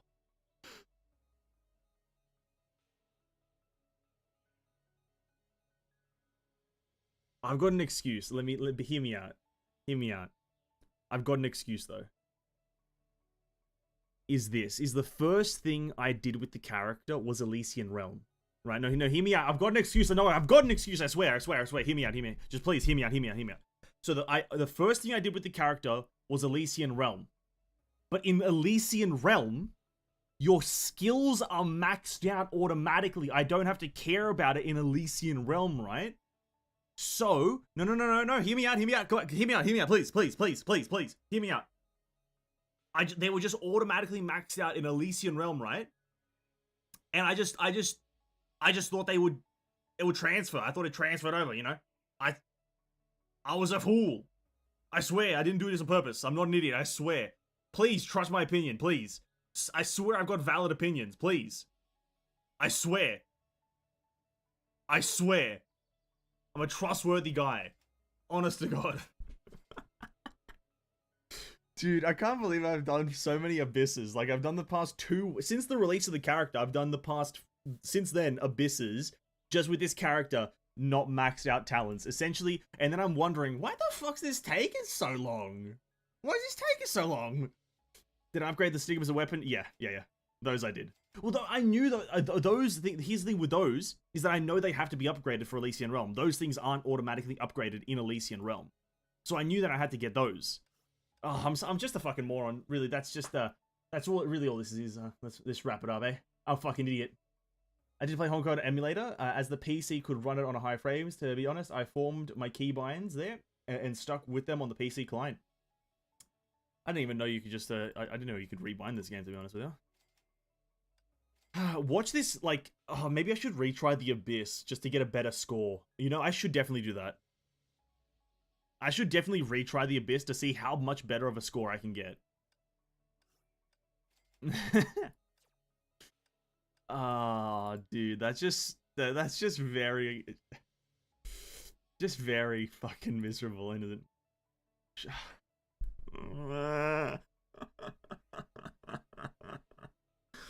Oh, dude, I can't catch a break. I don't equip my Eden fucking stigma and weapons. I don't level up my Herrscher of Origin shit. What score? Not a terrible score. I'm only... Oh god, we had the daily reset. Hold up. Oh, this skin is fucking great. I can't wait for that skin to launch, dude. I'm so excited. I got a pretty decent score because I'm only in Agony, but I could definitely get rank 1 if I tried, I think. This guy, he's rocking the main characters, but he has no pre-arms or anything like that, so I think I could definitely take rank 1 in Agony and boost up myself up to a Red Lotus safely. But I got 2100. 663, so it's not bad. Why she's not that strong? Why I thought Origin just wasn't strong? I don't know. I'm just a fucking idiot, really. I am just a fucking moron. That's all it comes... Oh god, I just opened up a video. Okay. God damn. Why'd that happen? Oh. Tutorial. Oh, the tutorial video. Great. Can I stop getting notifications, please? Alright, let's do this. Let's do this. I want to do existentialism. So, okay, level 70. Great. Is that max for you? Is level 70 max for you for now? Yes. I think there's no level up button. Okay, great. Then we check our other character. You 74. Okay. Okay. I think we just maxed you out. And then Pardafellis. Pardafellis? Requires level 78. My Pardafellis isn't even max level.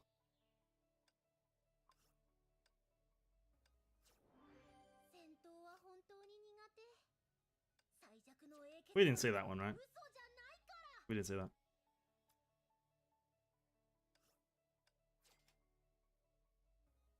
We didn't say that.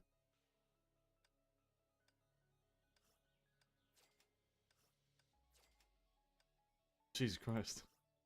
Man, you know, she gets a lot of buffs, eh?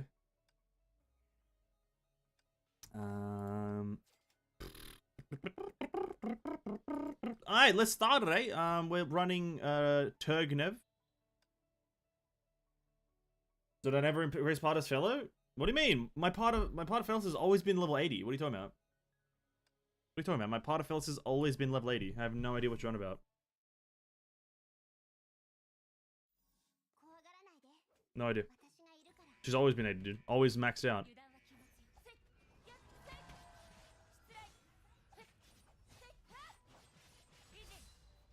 Wang, Wang. Here we go. No, no, boys. Focus up, focus up.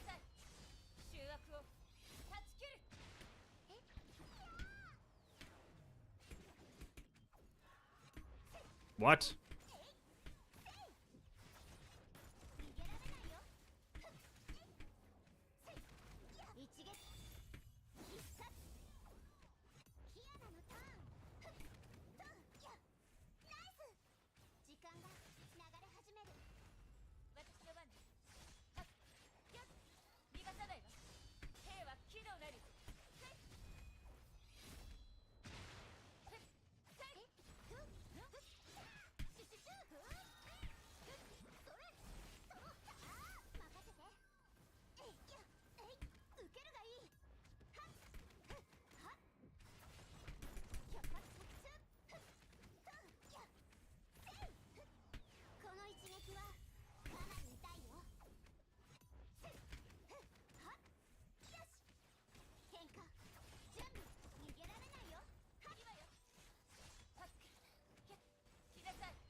Don't worry about it. I know what I'm doing.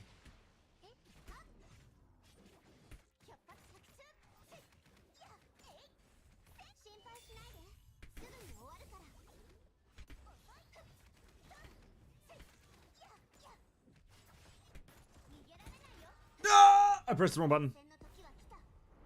For this triple SMA, I used the buff mode option, not even going to compete. Oh, could try to compete with the guys that have all the triple Herrschers and like max out like triple S finality origin and finality. Yeah, honestly, it's absolutely no point in trying to compete. These guys are cooked out of their mind.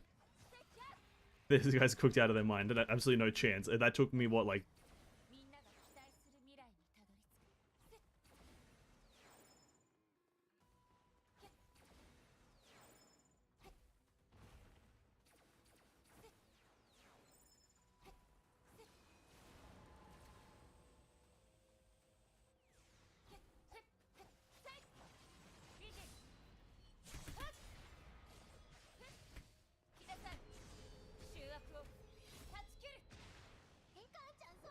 Okay, chuck that in.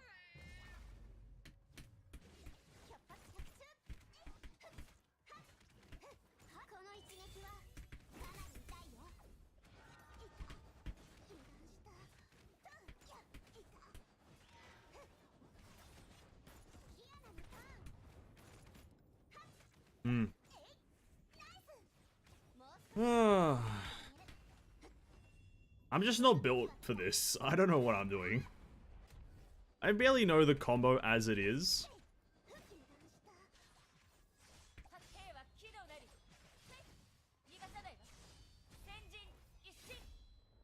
Maybe I should be using this, eh? What I noticed with you can run in the middle with Herrscher Origin and use weapon activity at the 4th warning sound to trigger the QT. Oh, really?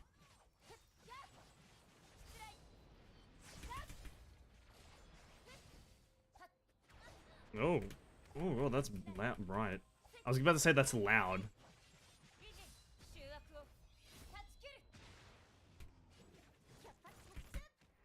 Let's use that. Funny how I heard Sponsor V-Tribute is annoyed at how hard Herrscher finality and combo is. I would say skill issue. It's not... I wouldn't say it's easy. But it's definitely not hard.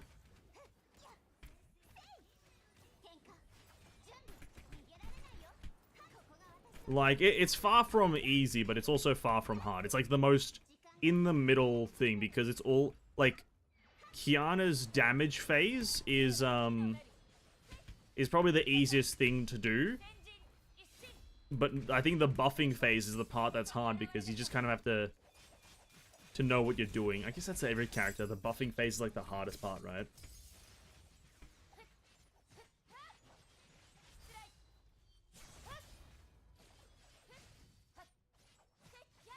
Wow. Okay.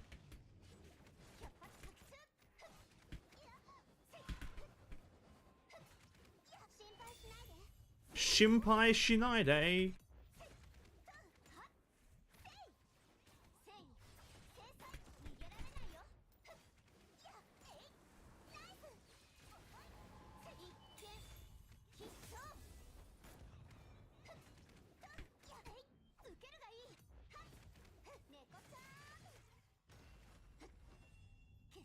Oh, Nika added a costume for Makima. Now we can see her cake. Really?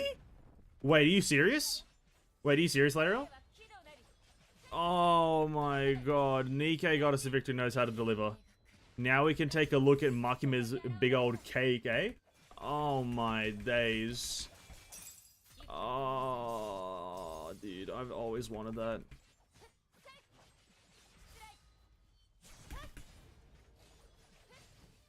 Why is this taking so long? Oops, I didn't mean to switch.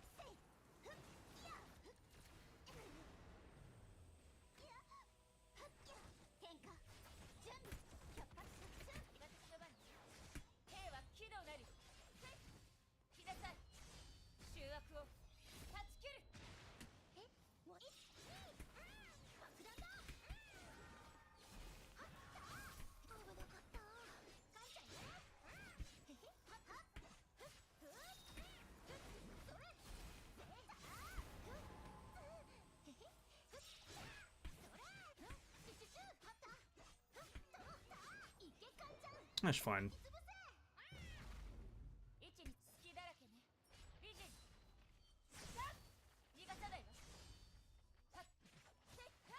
This is taking too long. I don't know what I'm doing.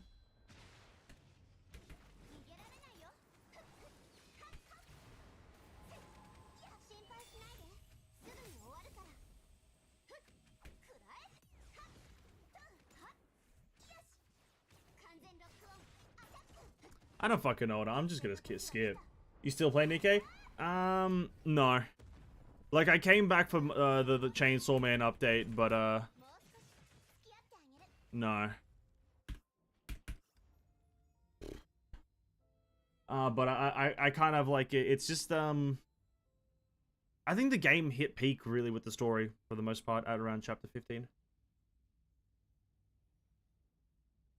And it takes a very, very long time for it to kind of do anything after that, so I just kind of slowed down on it. But I did come back for the Chainsaw Man thing, got Makima, and then didn't get to see her juicy cake, and I just decided to quit.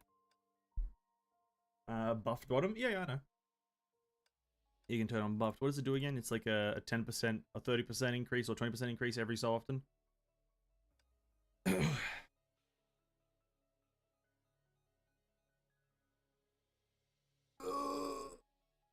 Oh god, that was such a just what is this fucking boss? I think it's fine in Abyss, but I don't know about Memorial Arena. This seems quite tough. Quite tough. Give it another crack though. I don't know what I'm doing with my combos either. I don't know how to play this team.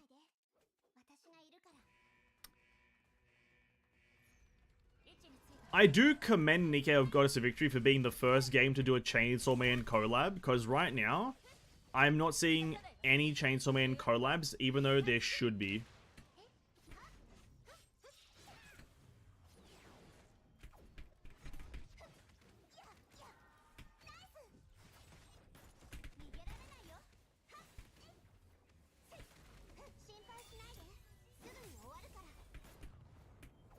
It's rather interesting that there's just no games are doing it. No games are doing many kind of like interesting, I would say,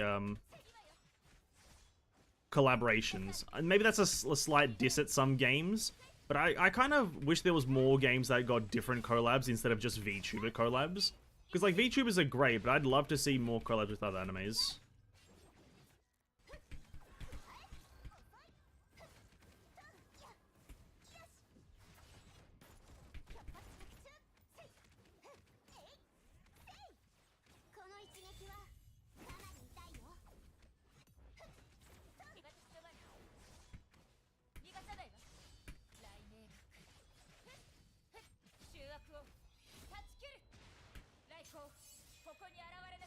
What can I say about the trio combo? It is quite easy to miss the truth alt buff window till you time stop an alt. I was decided to uninstall my NVIDIA driver, so I sucked ass with bad frames. Oh. So is the truth, the full trio, like, combo is still pretty tough. Okay. I imagined it didn't look easy. It's a very long combo. From what I can remember, it's a very long combo. Now, what am I meant to do here? Turn your back against the eyes.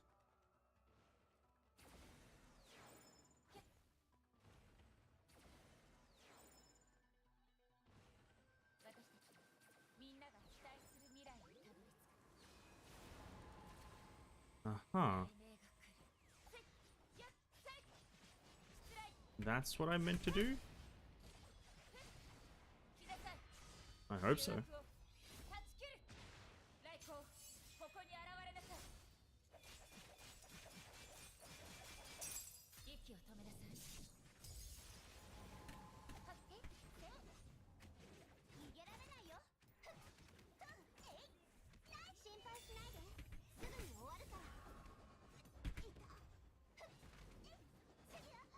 I don't know when I meant to dodge that, but oh well.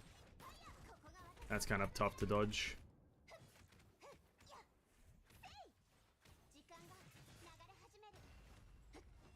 Okay. Disencounter side? No. But I just feel like the most common collab that we'll see in like just gacha games is just VTuber collabs. That's not a slight to any game specifically. I don't know. Like, I guess currently Counterside is the only one that is having like a VTuber collab. But the fact that I can't name another collab other than VTuber ones, and then just like MiHoYo's self collab with its own game, you know, I just feel like that is saying words. And also this Chainsaw Man one, right? But then again, maybe I just don't play enough gacha games. I am like, I only play like, I don't know, 5, or have played a handful. So maybe that's like a difference. But I just think, you know, it'd be sick to see like an unironic and kind of cool like Naruto crossover or something like that. Sorry, collaboration. You know, not like a cringy one, like where it's like just, you know, Naruto saying Date Bayo like on repeat for 12 hours, but like a cool one, like where they actually like introduce some lore. And then other, you know, and obviously I use Naruto as just an example of a big anime, but they could do it with any anime, like fucking Eminence in Shadow collaboration for no reason. Like, that would be fucking sick.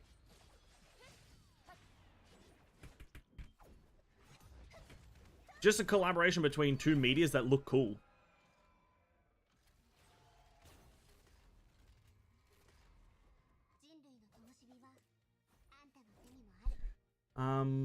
AOT and Demon Slayer collab where? Yeah, something like that as well, like AOT, Demon Slayer, because here's the thing, I was thinking about it as well. Nikkei Goddess of Victory could do a Demon Slayer collab as well. Because if we know, like, who is it, Scarlet or Sakura or whatever her name is, the sword character? Well, she's a sword character. And you can just add her, characters like her where they shoot with their sword. And there you go, you have Tanjiro, you can have all the other fuckers in there. I can't remember their names. The other ones, Zenitsu or some shit. You can 100% have them in there, and they just kind of use a sword, and they have the specific effect that comes along with the Demon Slayer, right? A very easy collab, and it's very cool. People would 100% reinstall Nikkei Goddess of Victory for that. Their new season is coming. AOT and Demon Slayer, I know. So is Eminence in Shadow. I think Eminence in Shadow's a new season was announced as well, or next season. I'm a massive fan of Eminence in Shadow, but a bigger fan of the manga. I usually meant to have a quarter of the truth buff left by the end, which would be about 4 seconds to spare. Oh. Seems very sensitive. Seems very time sensitive. I also don't know why Makima, Power, and Himeno uses gun. They could have done something interesting. They could have done something interesting with Makima to not spoil anything, but they could have just given her the finger gun. If you know, you know. I'm just gonna leave that there, but they could have just easily given Makima the finger gun, which would have been a lot better. A lot, like, it would look weird, but it would be better, like, lore-wise. And the other two characters, I'm not too sure of them in general. Maybe like Power can like she's like blood stuff, right? She can just like throw blood things or blood projectiles. So it's like they could definitely make it better, but I'm still satisfied with the collab for the most part. Like I'm not gonna complain about that collab. I'm like whatever. But I'm satisfied with it regardless. We can almost buy a sentience, by the way. I do have to finish this battle pass to actually buy sentience. I think I do need to get this last level. I need to get to level 60 so we can buy sentience, and then we'll be able to do her Elysian Realm this week or this patch. God damn it. Blood Spears? Yeah, Blood Spears. And then Himeno. Himeno's a bit of the weird one there, but I guess she could just have like a pistol or some shit. I don't know, they could have just given her something simple. What's new?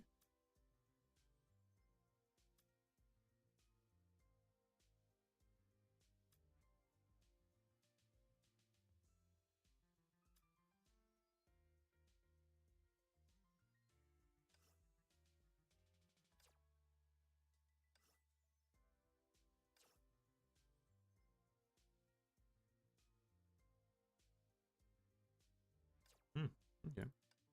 I know that was happening. Would you prefer Kobani than Himeno, but oh well, or that grenade demon? Himeno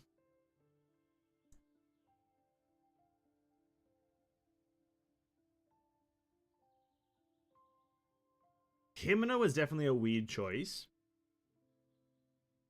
I don't know. I would have been fine with just Power and Makima, to be quite frank. It's two characters. They've released duo characters before. Who else is there?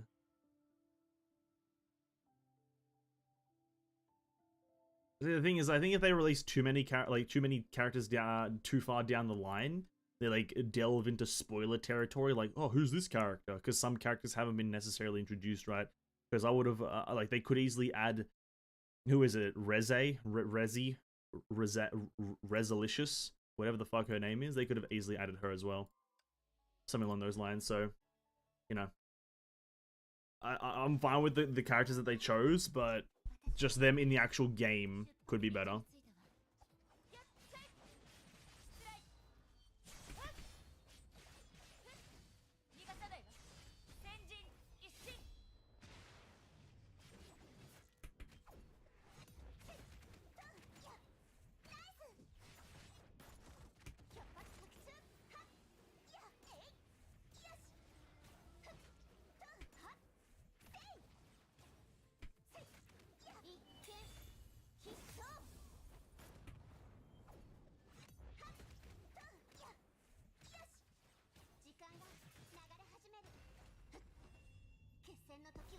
Reza definitely fits. Yeah, she fits. It's just that she's a bit further down the line, and I don't think she's introduced in the actual like anime story. Thus, like, people would be questioning who this character is if they are only anime watchers, from my understanding. I don't think she's been introduced. Grenade launch and make her become a demon on ult. There you go.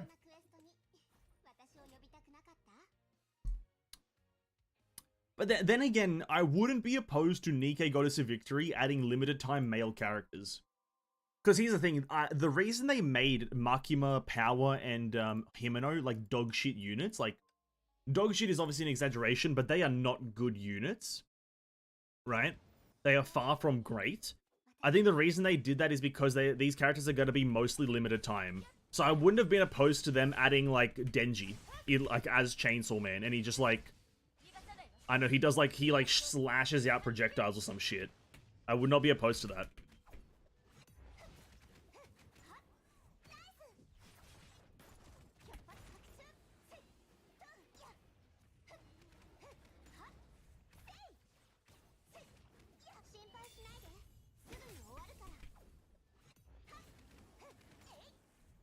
Who's the generate wants to say male butt? Ah, yeah, sorry, my bad. I forgot what we all play this game for. My apologies, my apologies. I forgot what we all play the game for. I was there for the fun and the lore, but we were all there just for the cheeks. I see. That's respectable. That's respectable. Will you not attempt to get truth in today's round of Focus Select, since the next character is SP and all that? Next character is XP, sorry, SP. But I also do want the next character's gears. Getting Truth is great and all, but I have no way of guaranteeing her full gear, and I don't think she's good without full gear. Like, or rather, I don't have the items to make her good without full gear. So there would be no real reason for me to get her unless I just want to do the whole, trio team. And I'm not too enthralled by that trio team kind of thing. Right? Because it is what it is, really. Yeah.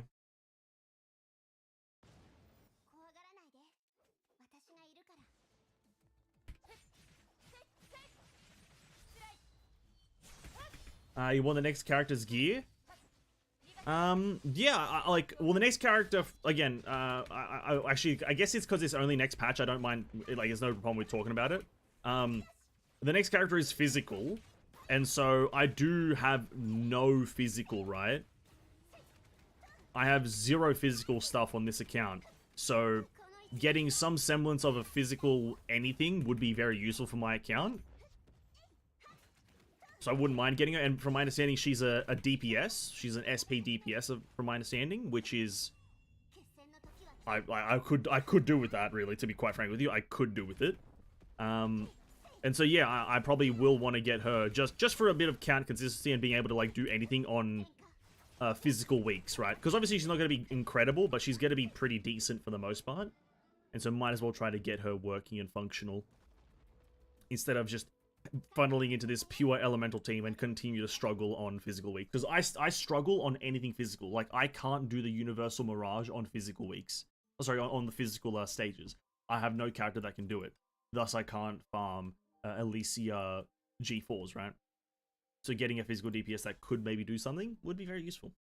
So yeah, and I like her source. Oh yeah, yeah. Like, if you're talking about the, fuck, what's her name again? I can't even remember her name. Nilo? Are you talking about Nilo? And how they look at the same? I like it. I like that kind of character design. The kind of like, the dancer character design, if you will. I like it a lot.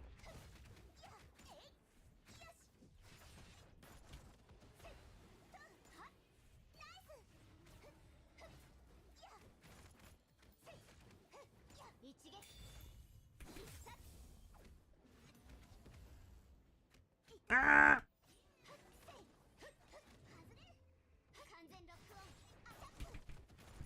I'm talking about how you like it from the manga. Oh, yeah. I just like the character in general. If for those who don't know, again, it is a slight spoiler, but it is only next patch, so I don't personally mind talking about the next patch things, just not 2 patches in advance. The next character is a physical support, Susanna. Everyone's wanted this for a very long time, so here we are. And it's a pretty pog character. Obviously, once she gets into her like version 3, that's when I'll do an analysis and kind of do my usual thing of her. But for now, I'm just letting it kind of flow, if you will. But she's looking to be a unique... I think, you know, maybe it's a stretch of the word, but I think she's the most unique character that Honkai's ever had. Maybe that's, like, again, a stretch of the word, because I wasn't here for a lot of the characters' launches. But she looks to have the most unique system, right? Is that a stretch? Or is that can we, like, call that truth?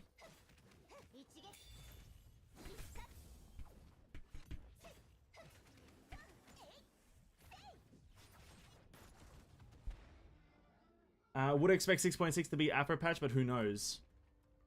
Maybe that. Well, Afro hasn't happened for a fair while, so potentially. I used Truth with Hacksaw gear. It worked just fine. Lack of weapon was painful though. Her boost from skills is worth the investment, in my opinion.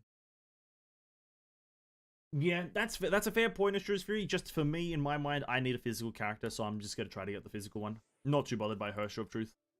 Not too bothered by her. But then what about 6.9? Is Herrscher of Segs will appear?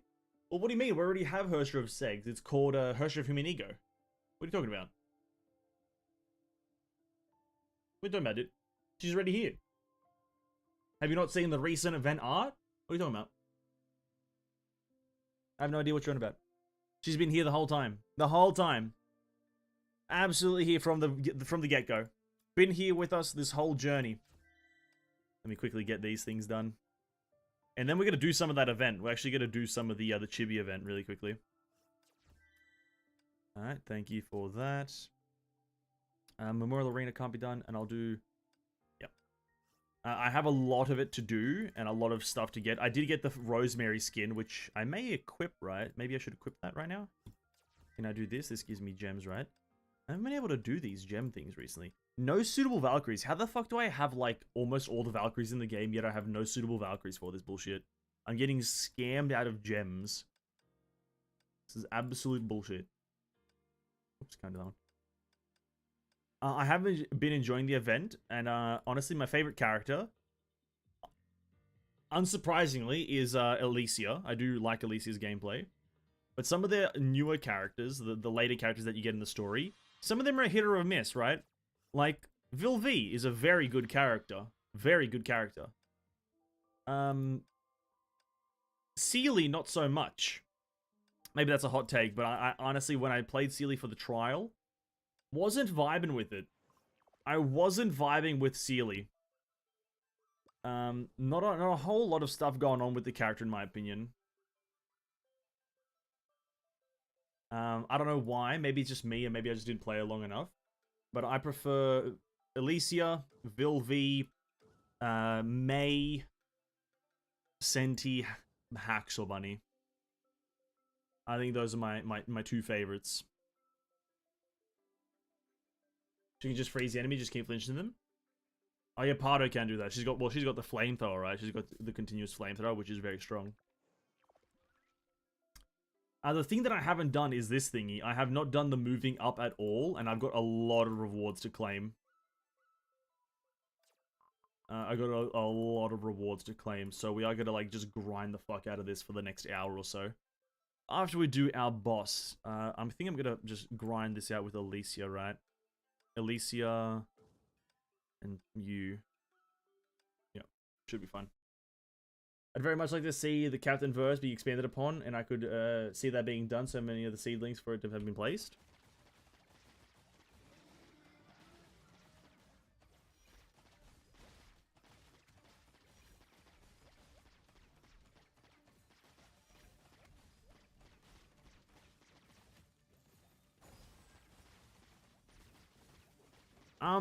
I would like to see a lot of things in Honkai done. The Captain verse is one that I don't necessarily have a massive attraction to. Because I don't. But for those who do, that's fair enough. If you want to see the Captain verse expanded, power to you.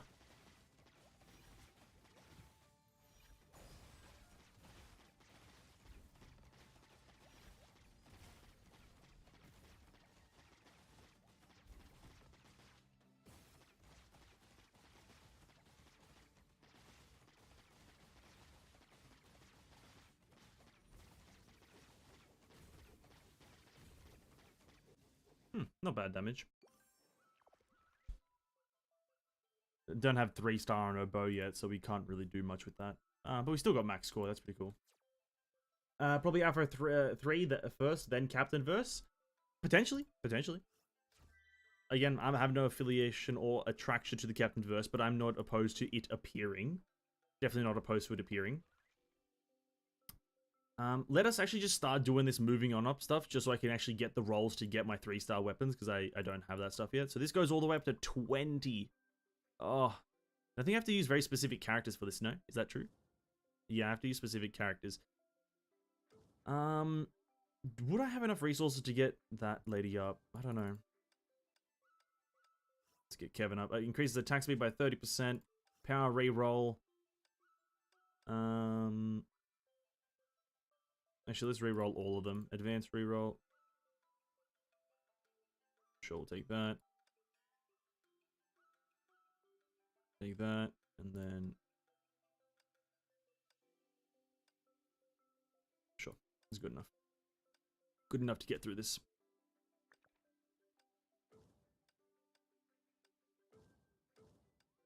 Good enough for now. Space stuff connects more with Star Rail. That's true, but who knows that? Who believes that? Maybe maybe that's not what Honkai is going to be in the future. Maybe it's not going to be connected to Star Rail. Maybe it's going to try to move away from that. You know?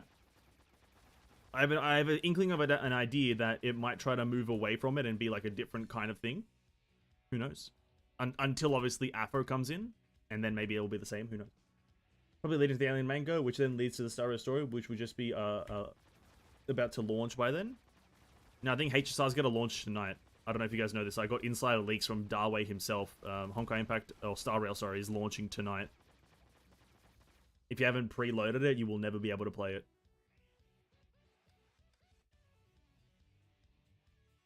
Ooh.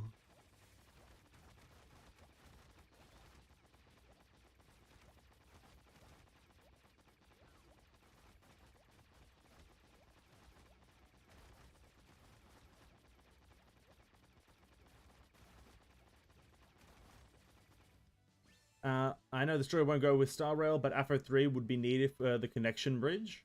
Yeah. Maybe I just think that, like, maybe it's just my interpretation of those images that they put at the end of the previous special program, Hyperion Lounge. But those just images don't seem to look like something that... It just looks like a different world to Honkai right now. So I just have a feeling like the future of Honkai will just not be connected to... Like obviously, like, maybe, like, let's say Honkai's end, and how Honkai ends,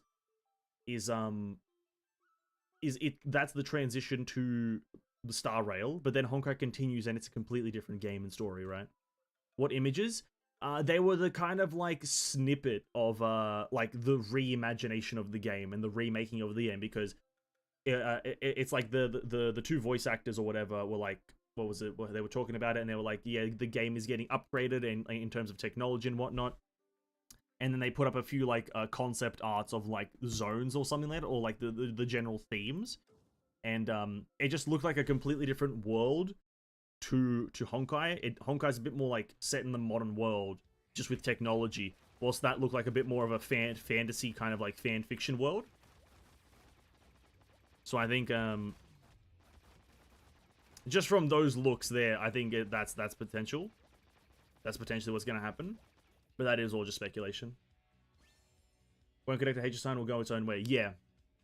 And I think that would be for the best, right? Because imagine having two games focusing on the same thing. That'd be very questionable marketing, because then what are players paying you for? They're paying you to make two games that are identical, but you have to pay them twice, essentially. Or you don't have to, but you have to play the game twice. So yeah, it would be a smart idea for them to go separate ways in terms of the story. One drifts off one way, the other drifts off the other, but they both can coexist, or some crap.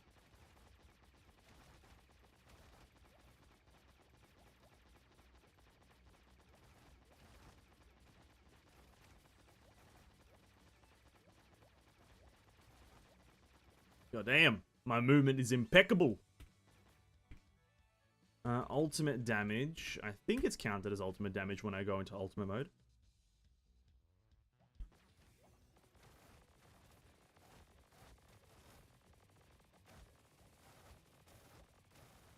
God damn. God damn, maybe Kevin's good. Holy crap. Maybe Kevin is the real powerhouse. Alright, there is a boss on this one. We're gonna go with Kevin and I think Senti, because Senti is rather powerful, actually. Bum bum bum bum bum bum bum bum bum bum.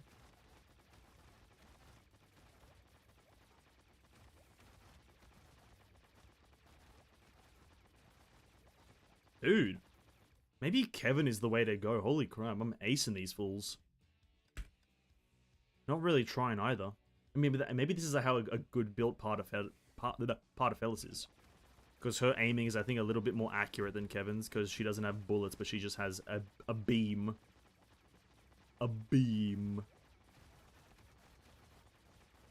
Oops. I got hit twice. I'm terrible. Let's go with attack. Basic attack.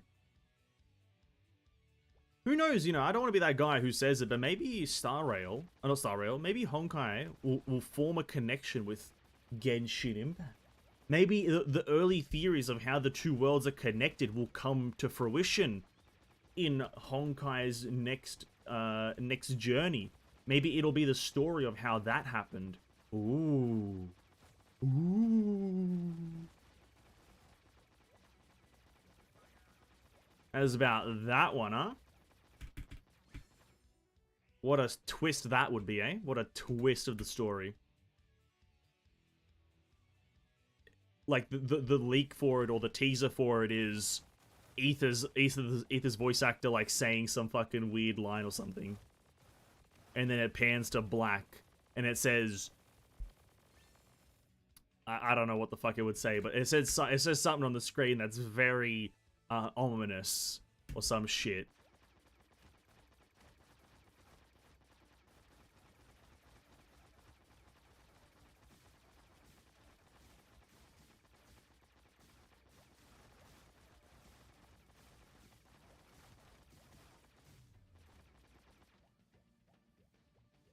Dun, dun, dun, dun, dun, dun, Kurikara is very weak. I think Banaras is a bit harder than that, to be honest. Banaras. Oh, thank god I can use Alicia and Vilvi. I much prefer these motherfuckers. I do like Seely's idea. The whole, you become a ball and you kind of like control a paintbrush whilst you move it around the map. But it just kind of doesn't work in practice when it moves so slowly.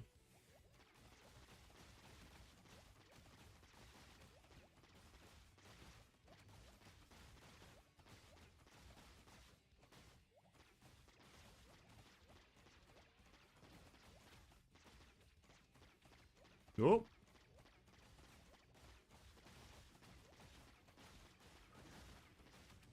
I just got hit by all those fucking bullets. God damn it. God damn it, dude. Just got hit by every single fucking bullet. Basic attack, please. Actually, also building a dodge build for this character wouldn't be a bad thing.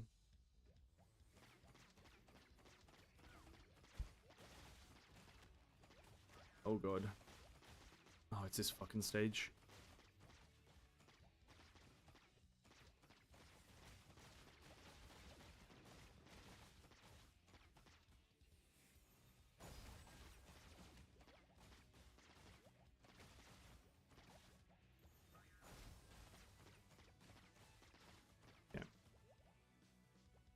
Mei's the usual boss team. Mei's 3 dash into Kevin ultimate evade and ult. Really? Kevin is the usual boss team? I had no idea. I assumed, oh, I guess that does make sense. He is like the pure single target character. He has no splash damage potential. I just assume Vilvi would have taken over because of like Vilvi's raw damage. It's so much higher.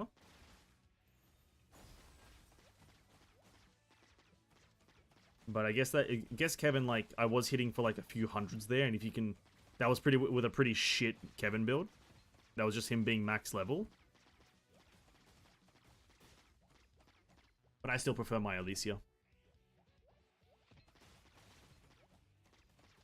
And I still prefer my Alicia. Something about the bow that's very satisfying, eh? Let's go for crit damage.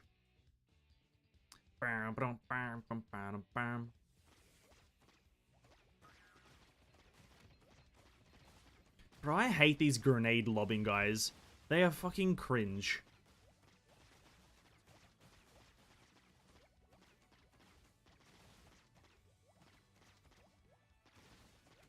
Ah! Ah! Please, please leave me alone. Please. There we go. I'm the best. I'm the best. Does earn us any rolls? Do we get some of these? How do we claim? There we go. 6 of them. Okay, maybe I can... This will give me a... I do want to just get my Alicia weapon up to 3 stars so I can... at least get, like, the big buffs on her. Okay, thank you. Okay, thank you. Bow.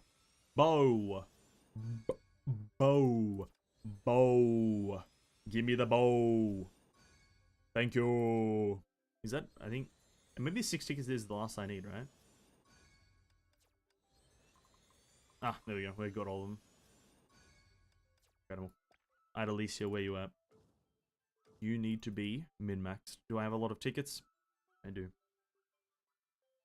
Now, I do want to get rid of the ultimate damage. I don't want to use her ultimate as the main damage source. So I think what I want is just yellow crit rate, crit damage, and purple crit rate, crit damage. I think that's obviously the meta, eh? The meta. So I don't need to reroll purple crit rate. The crit damage.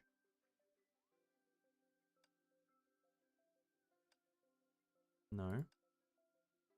The last arrow of the 3-hit combo is enhanced. Sure.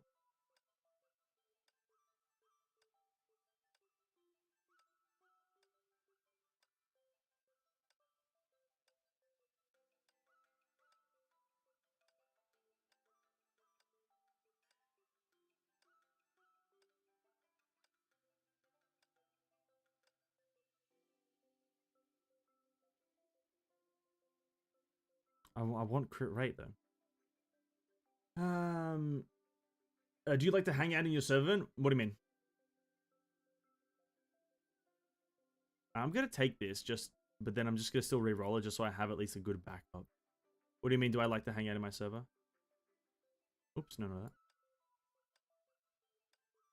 I want to be able to crit 100% of the time. Ooh. The thing is, her evasion skill is her triple fire, right? Which is, like, a lot better. Basic attack damage? No. When I do crit, it'll be big. Sure, why not? We'll see what happens with this build, eh? We'll just try to do something with this one. And then, because Kevin is actually so strong, unbeknownst to me, he actually is so fucking strong. Let's try to reroll him a bit. After hitting enemies 20 times, deal 100% of damage over a small area. Sure.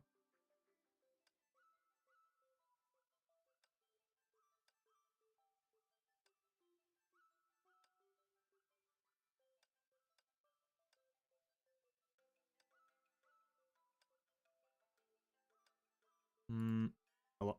There we go. Sure.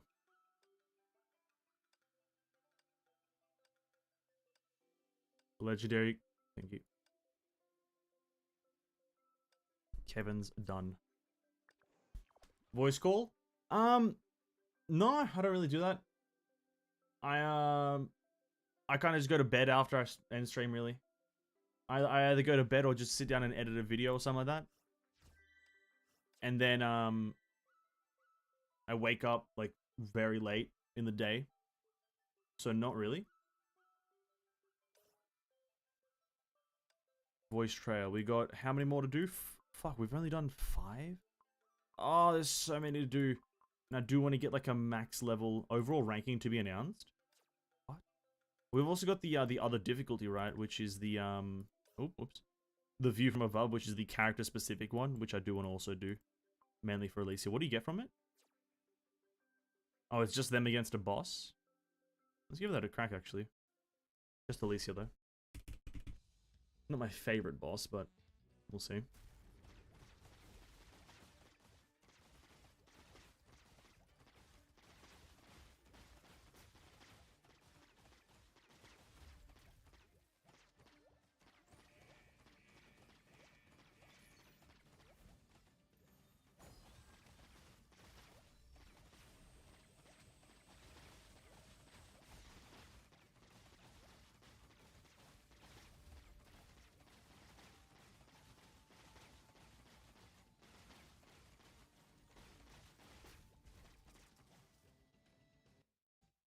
Alright, what was that time? What was my time? 35 seconds. Damage dealt, 43,000. Damage taken, 52. Earned points, 826.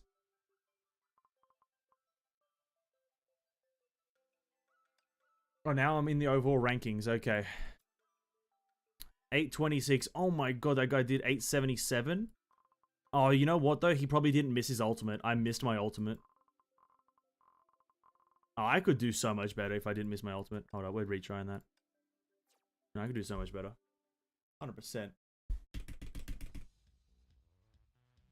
Mm-mm-mm-mm.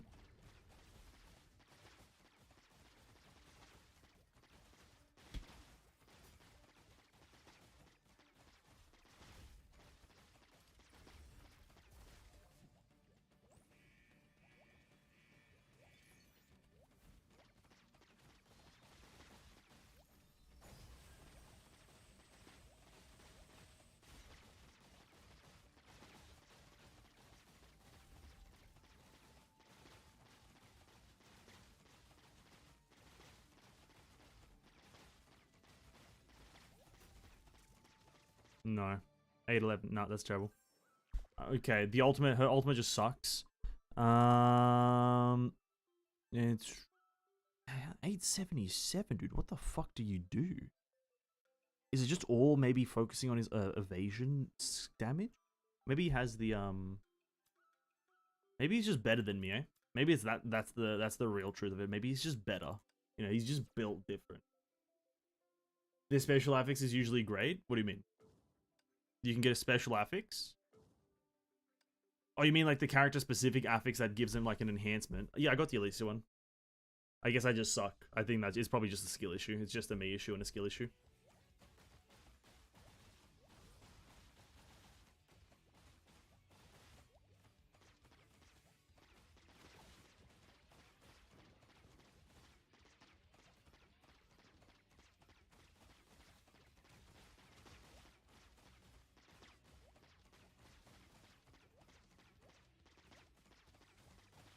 What are you doing in the corner there, bud?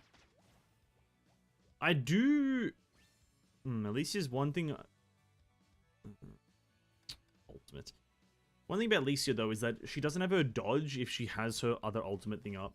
Like, if she has her damage part of her ultimate... of her dodge up, she doesn't have her actual dodge up.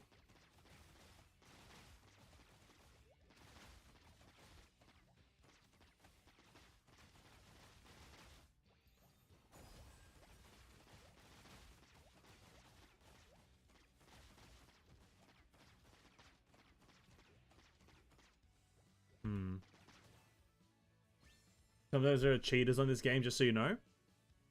Oh, yeah, I do know that. Yeah, yeah. When someone did, like, 100,000 damage on, like, the third day, I knew there was a bit of cheating going on here. You know? Absolutely. So, a bunch of cringe lords they are. That's what they are. Literally the cringest of lords.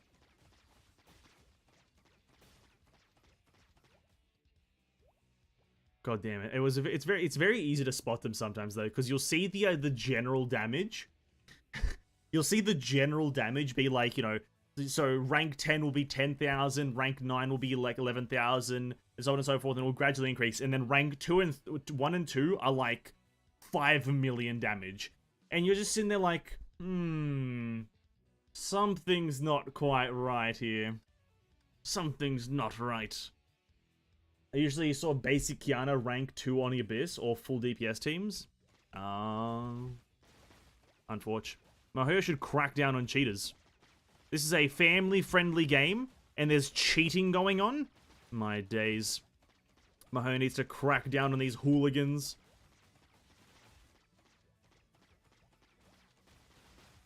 Build a better game for tomorrow, as they say. I don't know who said that. I think maybe just me. But build a better game. For the world of tomorrow. Next stage. Oh, we got a boss in this one, eh? Let's give, actually, like, our Kevin a go. Because he seems to be pretty cracked out of his mind. What also funner is Genshin cheaters, probably. Just cheaters in general. Like, bro, what are you cheating for? Like, it doesn't matter what game you cheat in. To me, cheaters just fucking weirdos. Like, if you're, like, more specifically, multiplayer games, if you're gonna use, like, some sort of third-party software in, like, a single-player game just to do some extra things, because I know it's done a lot in, like, in sandbox games, like something like Minecraft, you'll find people using, like, quote-unquote cheat software to kind of, like, do things. Single-player game, whatever, but cheating in multiplayer game is just, like, what are you doing it for? Like, what are you gaining from this? Like, what do you get? What are you getting? Nothing. You're getting nothing. So it's like, no one's like looking at your account and being like, oh my god, this guy's one of the greatest players to ever like land on the fucking earth. No, no one's doing that. Because they can see that you cheated, and then they'll be like, ah, this guy sucks. I just really hate cheating, you know what I mean? Because it's just unironically, I just believe it's like an admittance of you're terrible, right? If you unironically cheat in a multiplayer game, you're just admitting that you suck ass. That's really what it is to me. You're just admitting that you suck cheek.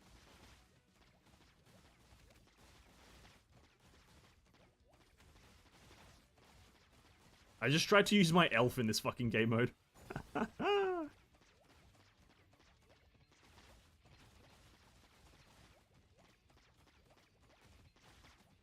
Will some player get away with it, like pro FPS gamers, so cheating get them somewhere, but they will get caught anyway? Yeah, well that's the thing, it always gets caught. So it doesn't get them anywhere. If anything, it gets them fined and they lose a lot of money. Right, because obviously you can look up cheating compilation, like FPS pro cheaters, on and you'll find like hundreds of videos about cheating cheaters in pro FPS games. But it doesn't get them anywhere. It gets them to a tournament and they get kicked out and they can never compete again, right? So it's like, did you really gain anything? No. You just get known as a cheater and thus nobody likes you anymore. Simplest way to me. Hey guys, don't make me just come say hi. Come to say hide. I'm hiding. What are we hiding from? What are we hiding from, Neko? But welcome to the stream. Hope you're having a great day. Thank you for stopping by. I really appreciate it, man.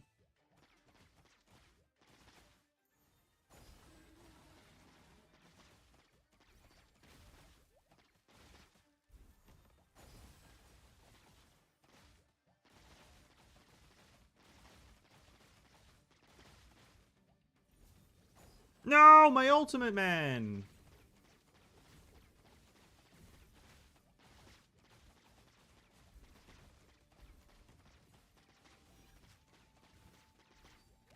Jesus Christ, this guy is annoying. Oh my god. Can I actually not shoot through this?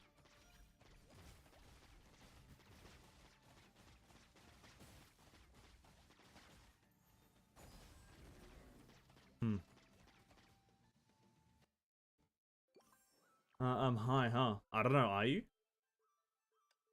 I don't know, man. High difficulty? Down characters will not revive. Can deploy Kiana, Cosma. Oh, shit. Oh, I haven't built any of these guys. Except Kevin.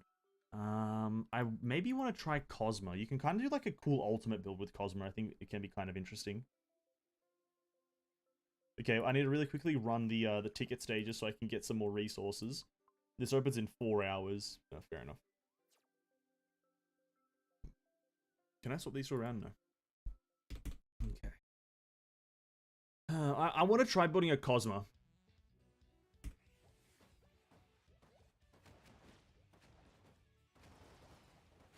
Because I feel like his ultimate has such high potential to just kind of clear rooms with like a button press. Like, easily, that is. But then again, Vilvi's just doing that with just pressing her auto button, so who knows.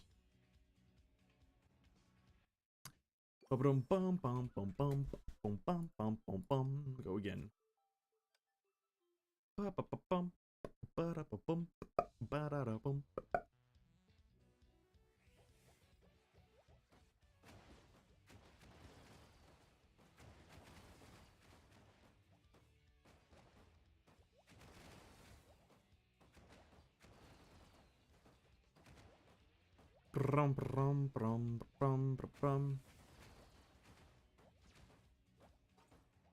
Okay.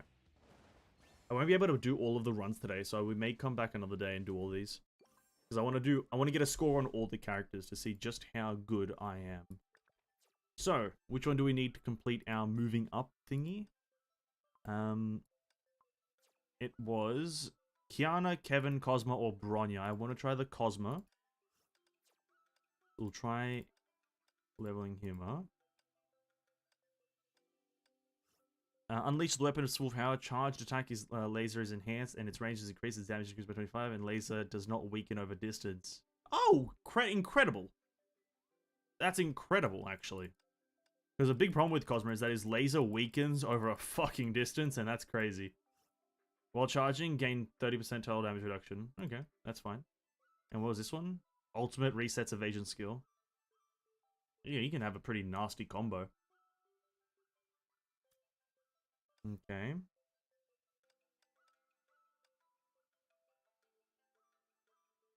I feel like you could do like an evasion skill, increase SP recovery rate, and you could also kind of do like an evasion build for him or some shit. Maybe try to get the same. That was ultimate damage, wasn't it? Whoops.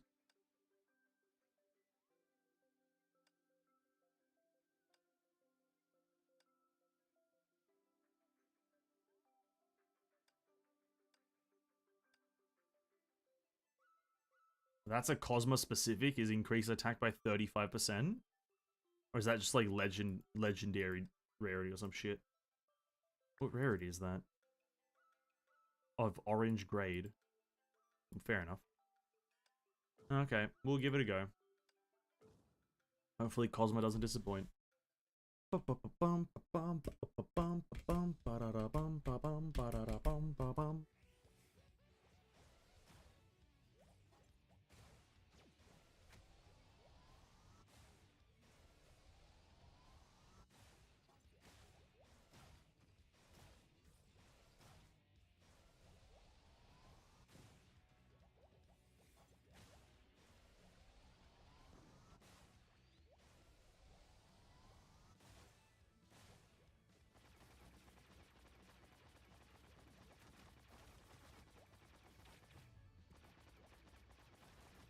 Still, his damage isn't so high that it one-shots everything. Unless we want to do a bit of a... Incredible. Incredible. 1.6k is not that great, though. Increased crit rate. Bum, bum, bum, bum, bum, bum.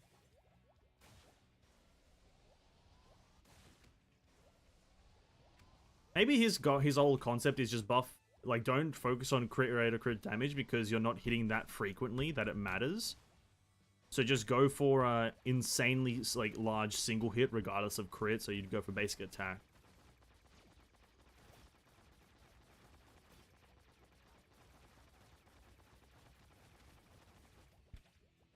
Maybe that's the way you play him.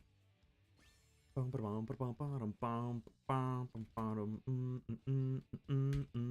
then you go for crit on something like a Kevin. Just get a base multiplication on him.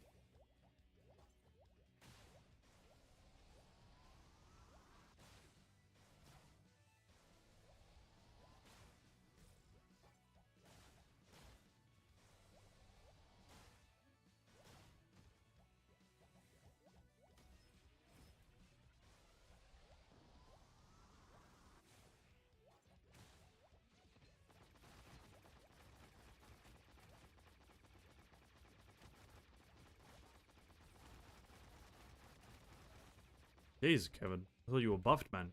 I thought you were buffed, Kevin. What are you doing? 100 per hit. Jesus Christ. 30% crit rate increase. Kevin should be critting almost 100% of the time. And I think those are crits.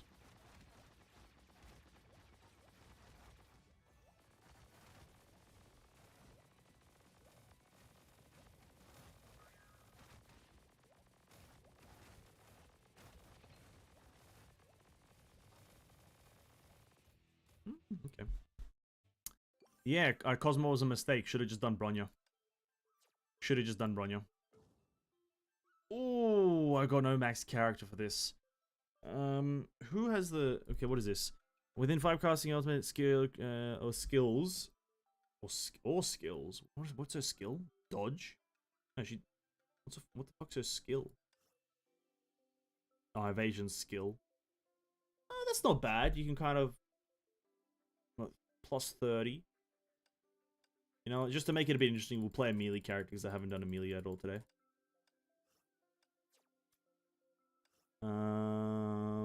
Crit damage, basic attack, evasion skill.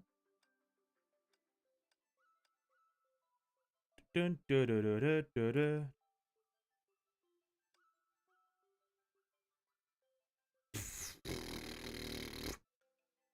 dun. Mistakes were in fact made, but we'll take that just because. And we'll just retreat, eh? Eesh. This means I'm gonna have to become a fucking...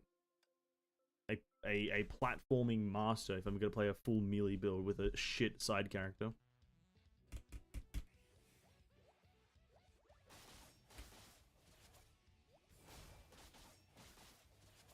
No hit run incoming. Okay, I was hit. This game sucks. It's not a skill issue, it's a game issue.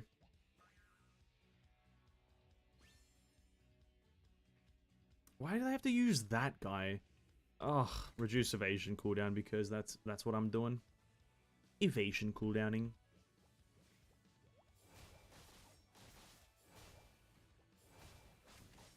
Oh yeah! Get hit by every bullet!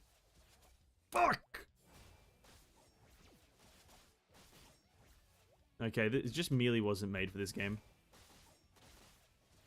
Almost like the actual game of Honkai, melee just stinky. You know what I mean?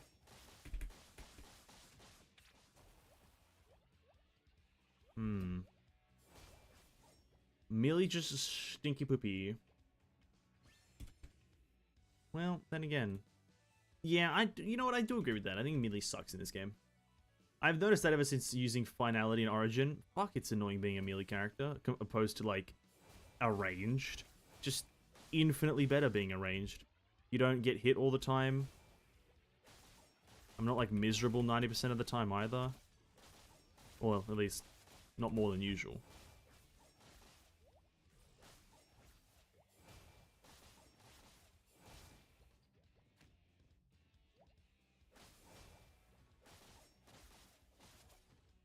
Not more than usual.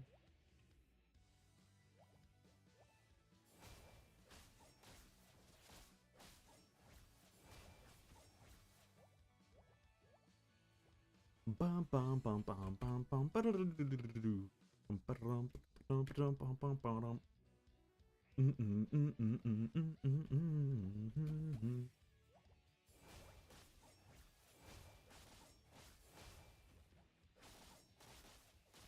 Thank you.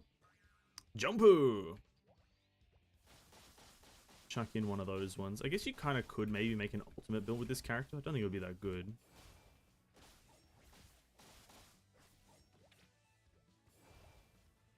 How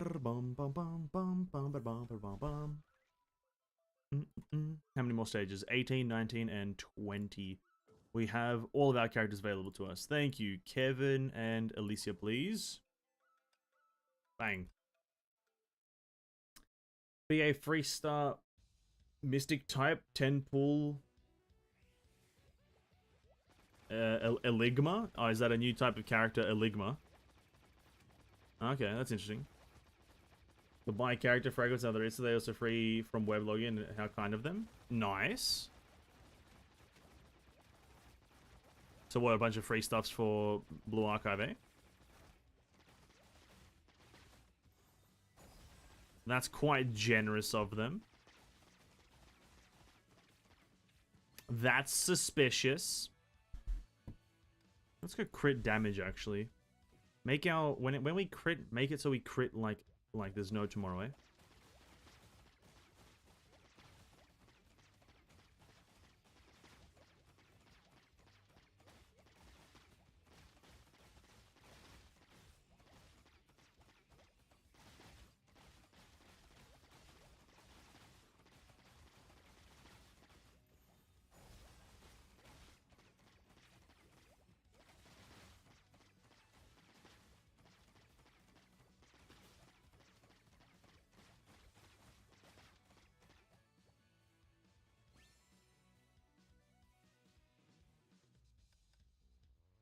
Enigma is a currency. Okay. For a character, you can buy it, get it from a dub character, and nothing sus, to be honest. They always free stuff like that. No. There's always, whenever there's anything free, it's always suspicious. no matter what game. Free things is always suspicious.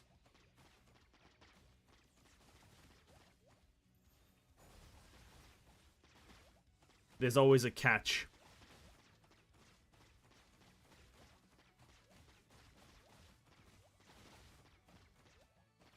They gotta ask for your eternal patronage. And that's the catch. Our crit rate should be, like, decent.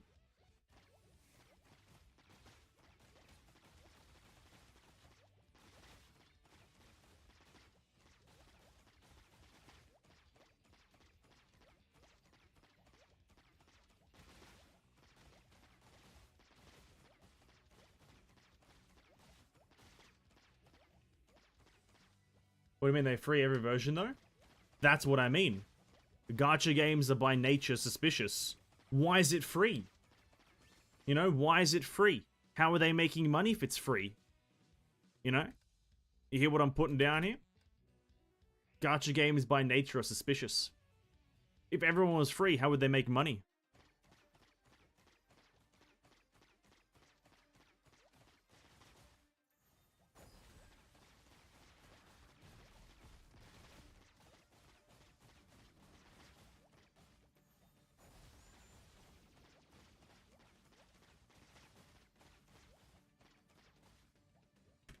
Alright, let's switch to Kevin.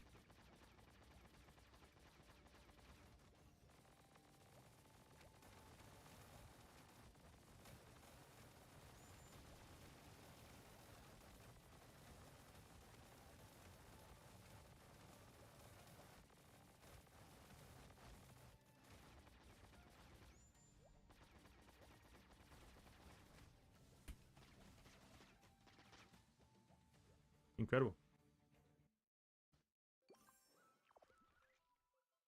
Counterside March roadmap got released. There's going to be the first 7 cost and the first awakening that is a tower. Incredible. Yay. I don't know. Is that good? Is an awakened tower unit good? I don't know what tower units generally do.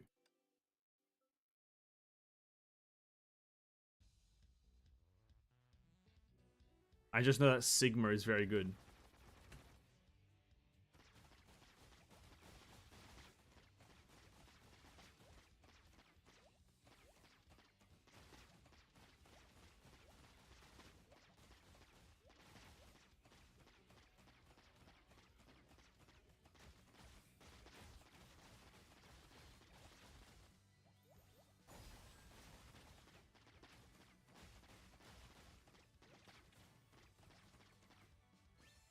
They make money from WoW. They release at least 2 new characters every 2 weeks and 1 or 2 rerun character. Okay.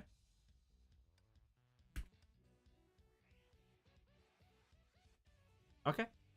Gacha games are sus. True and real.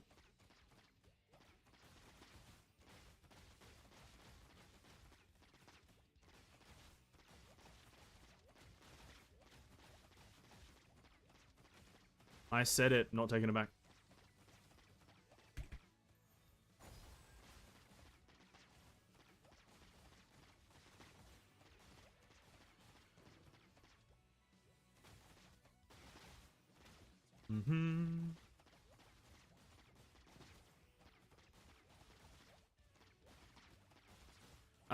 Rather that I should further ask Larry, do you know what tower unit it is? Is it Sigma Awakened? Is that it? Is it Awakened Sigma? Surely, right? Surely Awakened Sigma. Because that means then I can save up for that and have a really good Awakened unit. I can save up my my black rolls for it. Those little, whatever the fuck they're called, tokens.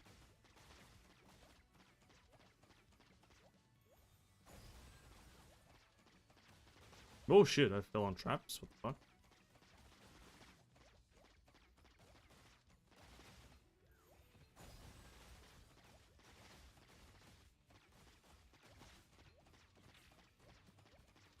Awakened Sigma is a striker. Really? She gets upgraded from it, or I don't know if it's an upgrade or downgrade, but she gets changed to a striker.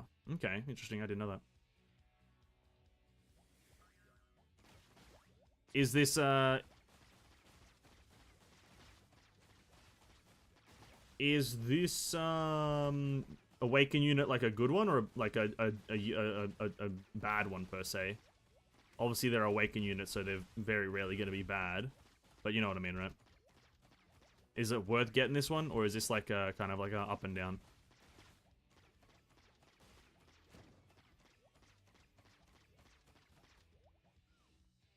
It's leading towards PvP. Okay, so I guess I won't be doing it. And base unit and awaken unit. I know it's different, but it's always worth an ask to see if the awaken unit is similar, because you never know, they might be similar in some way.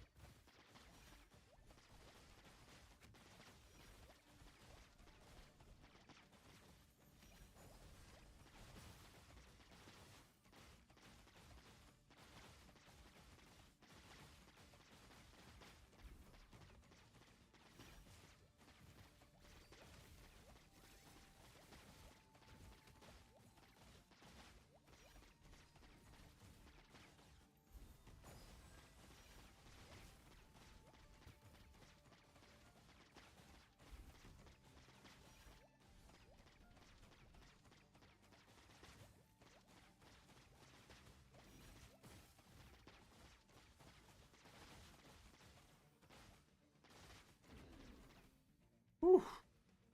Her design is dope. Oh, it's a her. Oh, I see. It's awakened Ligma Balls, eh? Had no idea. Had no idea that character was there. It's Wonton, level 30 recommended.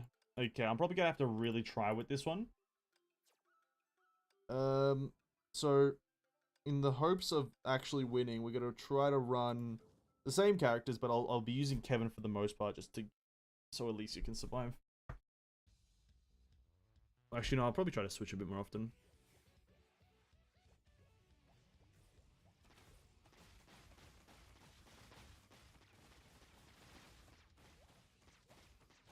Try to also actually avoid damage.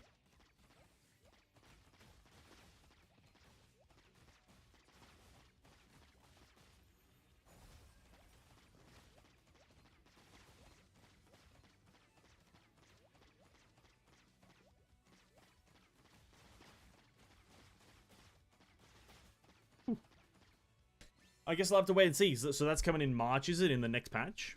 Okay. What's the patch schedule like for Counterside, right? Is it like a 6-weekly thing, a bi-monthly, and every 12 years? What's the patch cycle like for the game?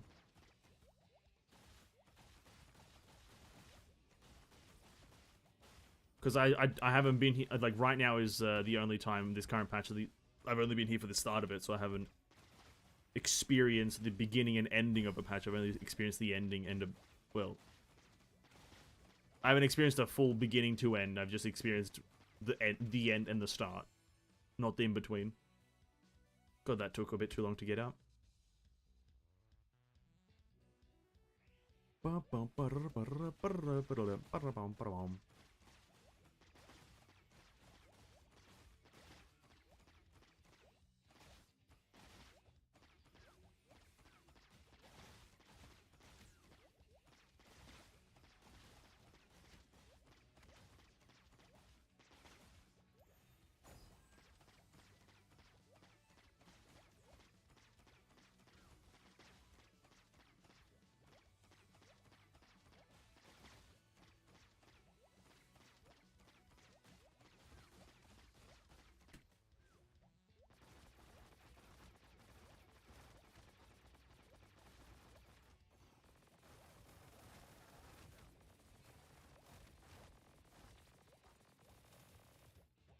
Jesus Christ.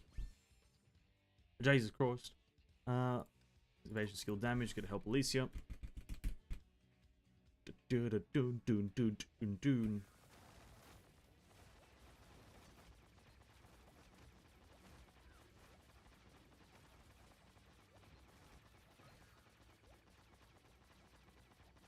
Oh, it died. Whoops.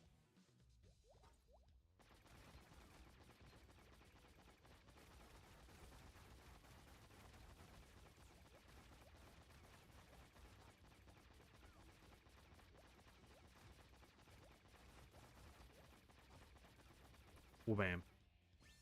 Alright. Wonton, prepare to meet your maker. Or whatever your name is. Is it Wonton? Arahado? I can't remember. We'll start off with Alicia. Bit of a big one.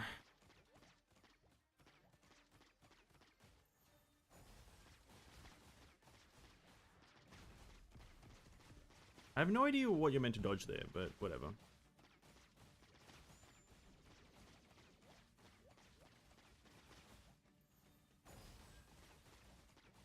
Okay.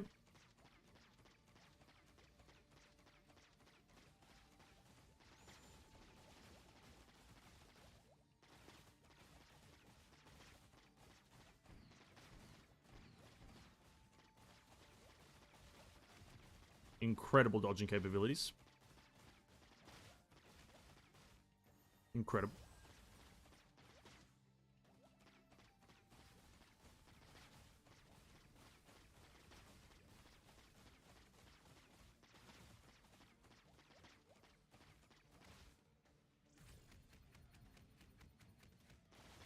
Oh, fair enough.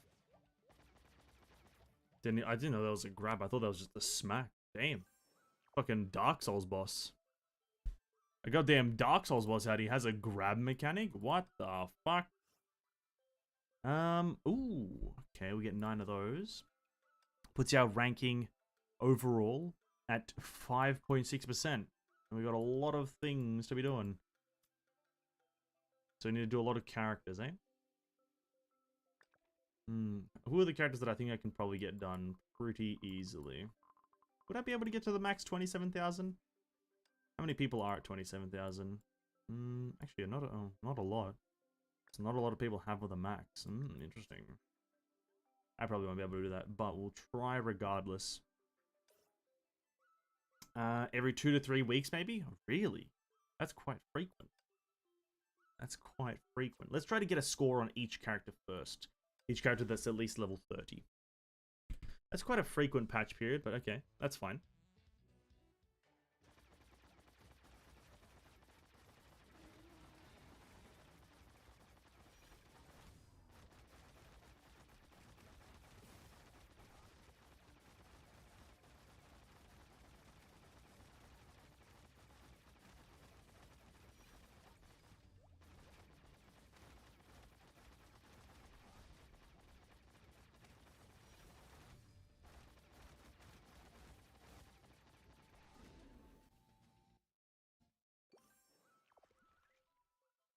$877 done. What's that put me in the Kevin rankings? What's that put me in the Kevin rankings? Probably not that high, right? Oh, yeah, 975. Go lig my nuts, dude. Lig my nuts. 975. Fucking piece of shit. What the fuck? Who else do we have at, I think Mei's level 30? Yeah, level 30. With, pretty shitty build, but oh well. Can't do much about it. What boss does she fight? Oh.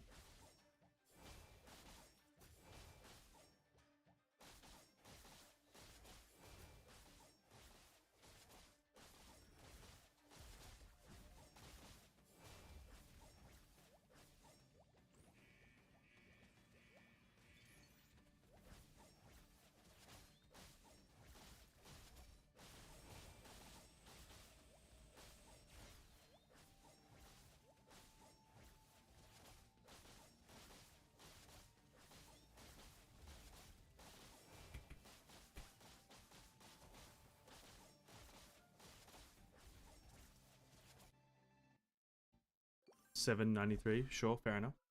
It's hard to gauge because there's maintenance every week, not all the time. Ah, it's hard to gauge, okay, fair enough. I'll be able to get a grasp of it after a few weeks or after the next patch rolls over. It's all good. Next character that we have at 90, sorry, at 30 is Vil V. She has to fight Wonton? Fuck. Alright.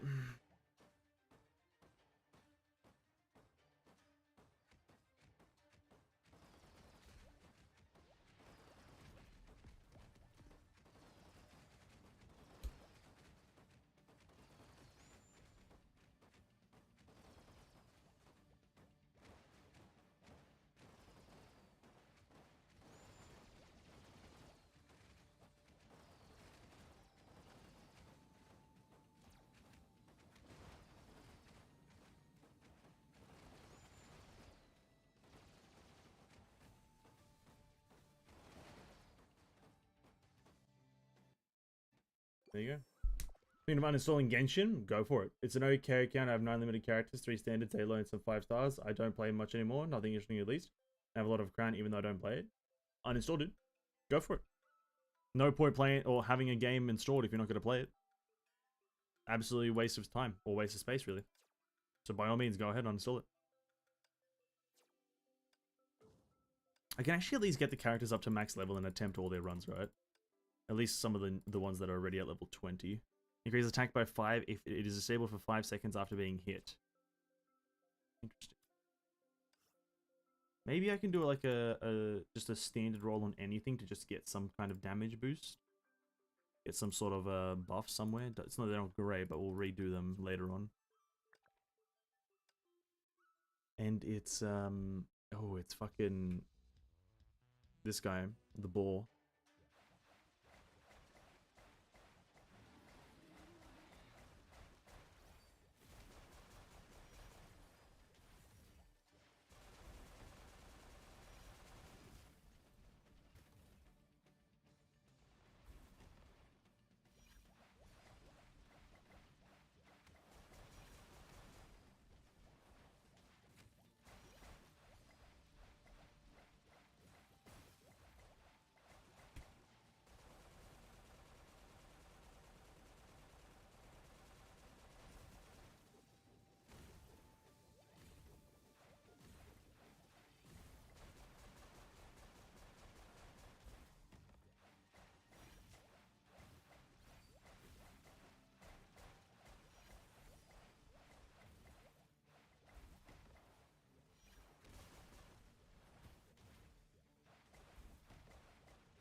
God damn, I wish that was like stronger.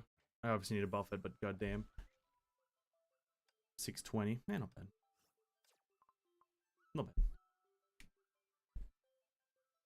bad. If you're gauging it by a new A unit, it'll be once every month. I'm not gauging it by new A unit, but more so major patch, but it's a bit hard. I don't know, I guess I gauge it differently, but don't worry, I'll figure it out. It's just that if it's a new awakened unit every month, then that's I'll gauge it by that. Then that's pretty interesting. I have it unlocked. The last 3 characters. Is Aponia in there? No. Thanks for encouraging me. I'll uninstall it tonight. Go for it, man. Literally, that's honestly how games work with me. If I'm not interested in the game and I'm not playing it, I'm uninstalling it, right? Like I've uninstalled, what was it? I uninstalled Tower of Fantasy. I'm not playing it. I've uninstalled Eversoul. I'm not playing it. So it's like, if I'm not playing the game or I'm not really super interested in continuing to play it and staying attentive to it, I'm not going to keep it on my device.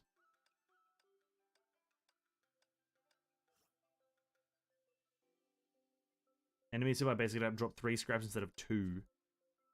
That's not exactly how I would have wanted that. Can I do like a single roll on this? See what we get.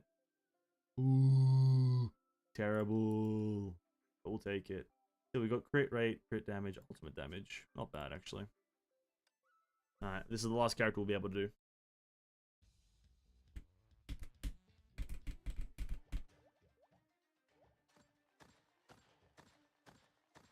I forgot the fact that Globo is trying to catch up to Korea, hence why there's too many patches in such a short amount of time. Will I pull for Chocolate Lady? No. And also her name's Daya, if you will.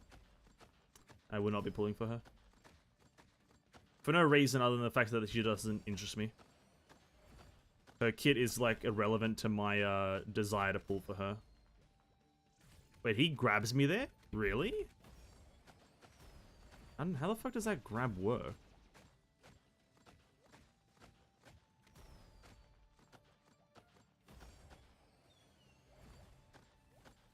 I don't really care about her power, but it's more so that I just don't really care for the character, you know?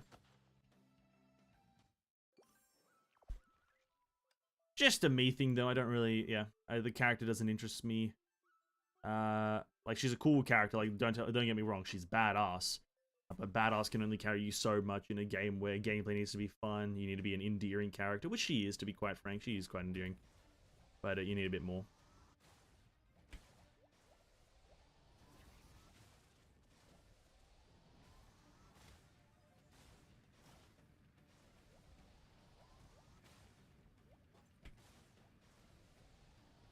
But we'll be playing tomorrow. Like, tomorrow we'll be playing Genshin Impact. It's the Genshin Impact stream. We're going to be doing the story. Going to be playing around with Daya and seeing, like, what her kit is like in the trial run. So, like, by all means, those who want to know, stop by. We're going to be playing around, having a bit of a story time. We're mainly there for the story, let's be real. Like, we're only playing the game tomorrow mainly for the story. The Archon quest, including Dainsleif. It's the only thing that interests me in Genshin, like, super avidly, is the story. Avidly? Fuck, do I even know the English language? I don't know.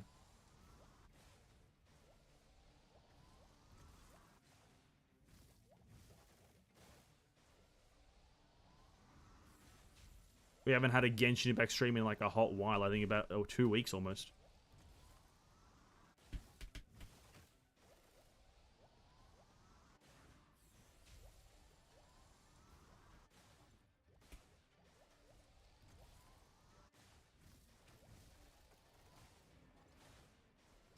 Damn, Cosma fucking blows. Oh, what are the scores that people are getting for Cosma? No way people are getting actually high scores, right? 90? Fuck off, bro. 960, my fucking testicles, dude. Fuck off. There's just no shot that someone's getting 960 with Cosma. Yeah, bro, go hack yourself into a grave, you fucking weirdo. What the fuck is it? How are you how? I guess they have just the god tier Cosmo. They just fucking binging, banging, bonging over there all the time. Jesus fucking Christ.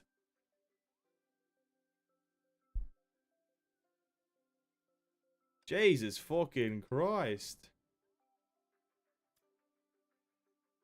I guess is that's not that great. Holy fuck. I guess he needs to be critting a lot more often.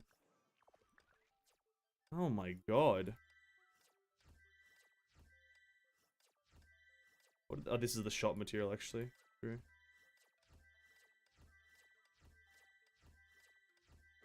Oop. And we can buy everything now, I think, right? That's very important. That's very important. That's very important. That's very important. All of that is very important, and all of this other stuff is also very important, but we'll grab that after. Oh yeah, I forgot the shop where we reset it as well. My Cosmo deal much higher damage than that. Yeah, but at the same time, Cosmo stinks like rotten tomatoes, so it's like, Cosmo sucks, eh? Cosmo stinky dinky. There's 9 A units, that's not in global, including the tower one and the collab one. Oh, really? That's a lot of awakened units that are not in global. Holy crap, I was not expecting that many. It's a lot of awakened units. Who were we building? I think it was part of Fellas we were getting things for to kind of have her be good. Not really focusing on you. We'll go for you. And because we got Pardo, we're not going to focus on you anymore. Yeah. Okay. Now. Oh, Alicia, hello. I could get Alicia in the Foca thingy, whatever the fuck it's called. The Foca X-Poker. Foca Poker. Oh my god. Hold up. Hold the phone. Or is that after a bit? Oh, that's such a tempting offer to get Alicia.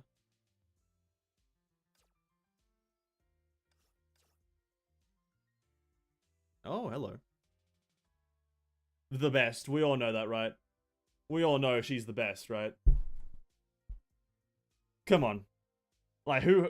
like, I didn't have to say it. The game already knew. Choose the S rank up character. The best Aponia, obviously. Obviously the best. Spinner Astera, Palatinus Aquanicix, whatever the hell her name is.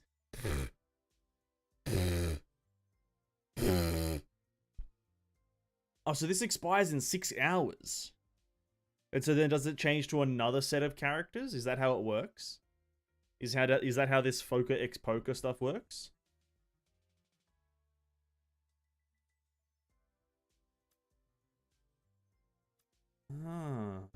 That's cool. You're there. You're that character. Your origin. Your elf. Okay. Interesting in BA story more and more. So many stuff is happening and unknown in Japanese server. Korea, I wish global stuff update if possible. Fair enough, man. If you're enjoying it, go for it. Absolutely. Absolutely. If other games aren't interesting you and one is, play that one. Absolutely, man.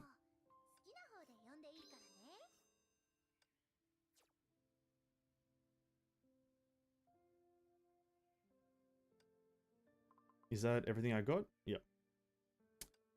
Alright, we got this thing. I think this maxes out or lets you max out and get best stats for attack. You guaranteed 23 attack.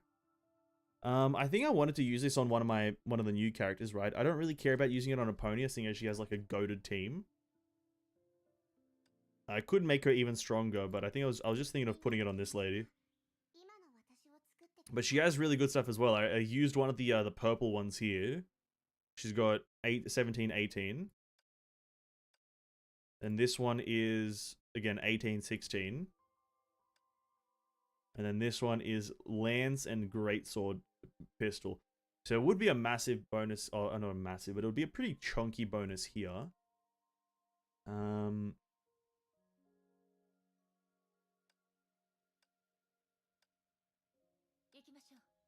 What do you look like?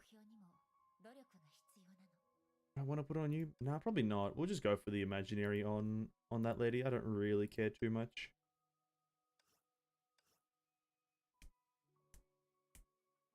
Vance PoE, his saliva is everywhere on his monitor. It is. It's drenched. Absolutely. Absolutely drenched. So this one is 4 stars with 34, so imaginary character plus 23. Imaginary character type plus 23 attack times 2. Just like that bad boy. Here, there, and we'll slap it on this lady. I don't really mind.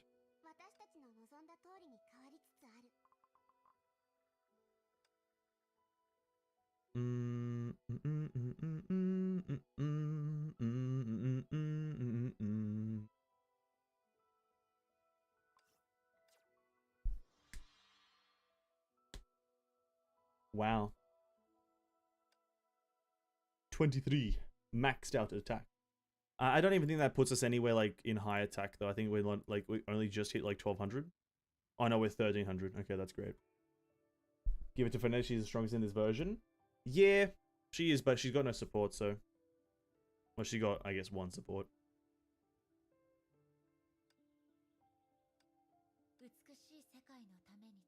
Alright, cool. Fuck, we've achieved a lot today. That was a fun item. We got a bunch of boxes to open. Okay, so we need choruses. I guess I can keep this until I need a material. This one. Well, seeing as the next Valkyrie being added to the Elysian Realm next patch is, what's her face? Let me go, what does she need? Which material does she need? Mrs. Shadow Knight. She needs, Legacy. Okay. Let's get Legacy, eh? Speed up that whole process. And then here, let's put this into you. Show that in. Puts you there. And what star are you at? Alright. Double S3. Incredible. And we just need... actually, not that many. Actually, we'll probably be able to get this by the end of that patch. But by the end of this patch. Okay, not bad. Imagine I keep old. I am frightened that I will do that, but I do make sure to focus when I have to click the correct button. I do make sure to focus just in those mere moments, so I don't fuck it up, you know what I mean? I try not to fuck it up. Let's just do this run, but we'll only use our Mrs. Finality Lady, see how fast it is just with her.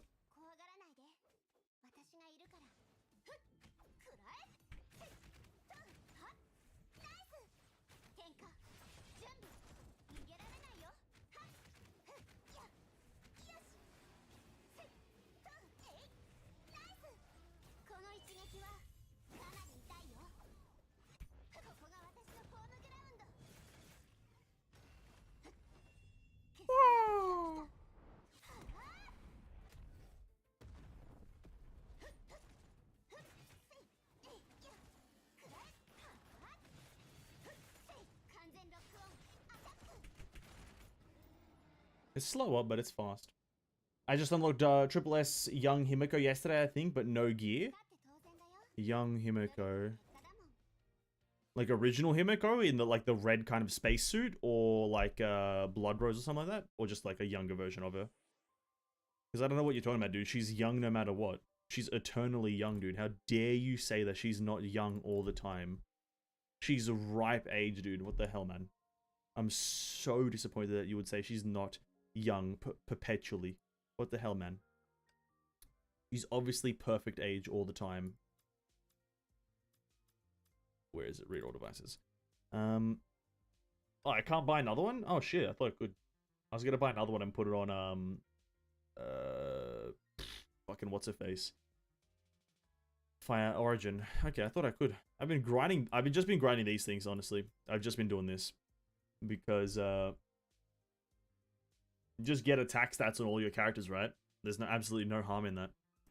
So my characters will be able to DPS and also support each other. Alright, cool. We're done with Honkai. That was an eventful session. Again, a bit sad and a bit apologetic that the stream was late by like 45 minutes. My apologies, boys. I was just asleep. I was just asleep, dude. I was just asleep. There we go. That's that.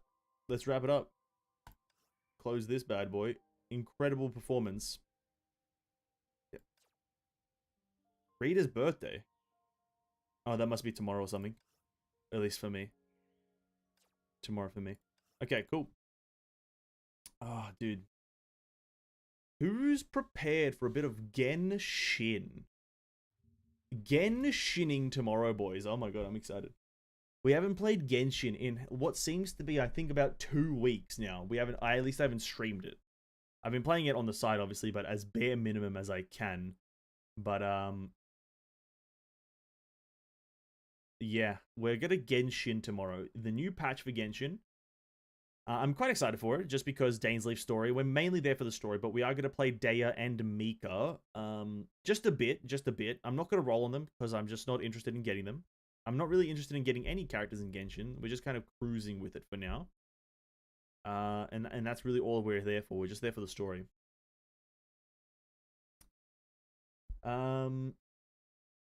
Shit, 6 PM already. It's still day outside. 3 weeks. It is still day outside. 3 weeks? What? 3 weeks until what, Lara? 3 weeks until what?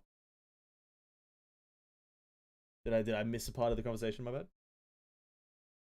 Younger version of Himiko is Ice Himiko. Oh, sorry, I missed that. Yeah, Ice Himiko.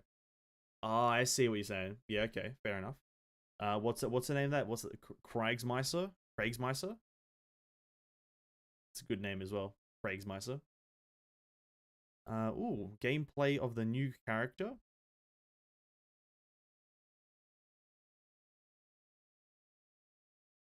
This new character that's coming to Honkai next patch is just it looks so interesting, but I'm just curious. You have to get so much damage from her like that. That like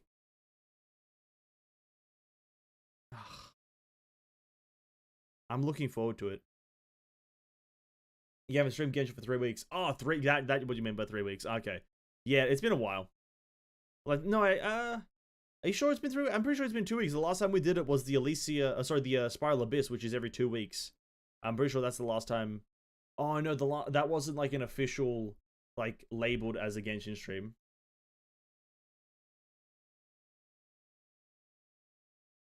The payoff needs to be good. Yeah, because it's so slow.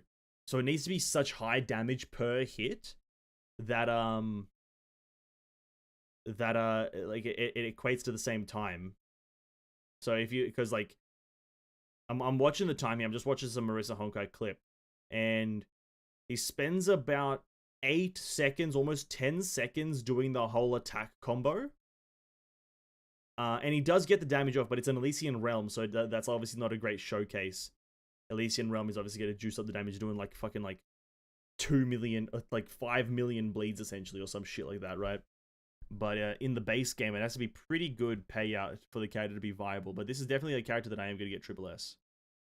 Not roll for, but I will be buying it from the shop, the SP shop thingy, and getting them triple S just because DPS. And I will probably roll for their stigma and weapon, because their weapon is a chakram, if I remember correctly, or is that true?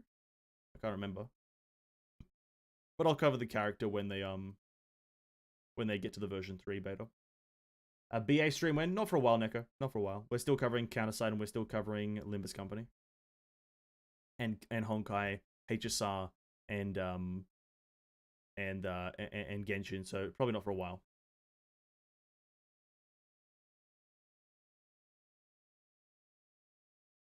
Yeah, I thought she looks so cool. She looks so cool. I do like the visual of the character as well as the gameplay concept. It's a very interesting gameplay concept.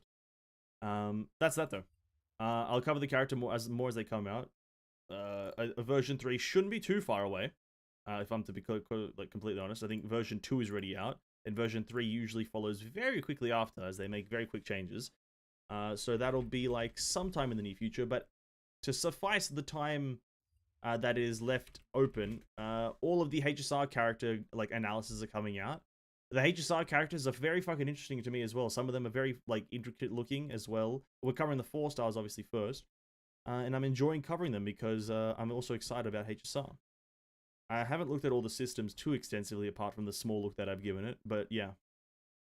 Oh, that's an incredible Rappy cosplay.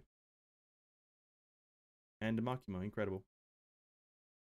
Give that a nice like, and yeah.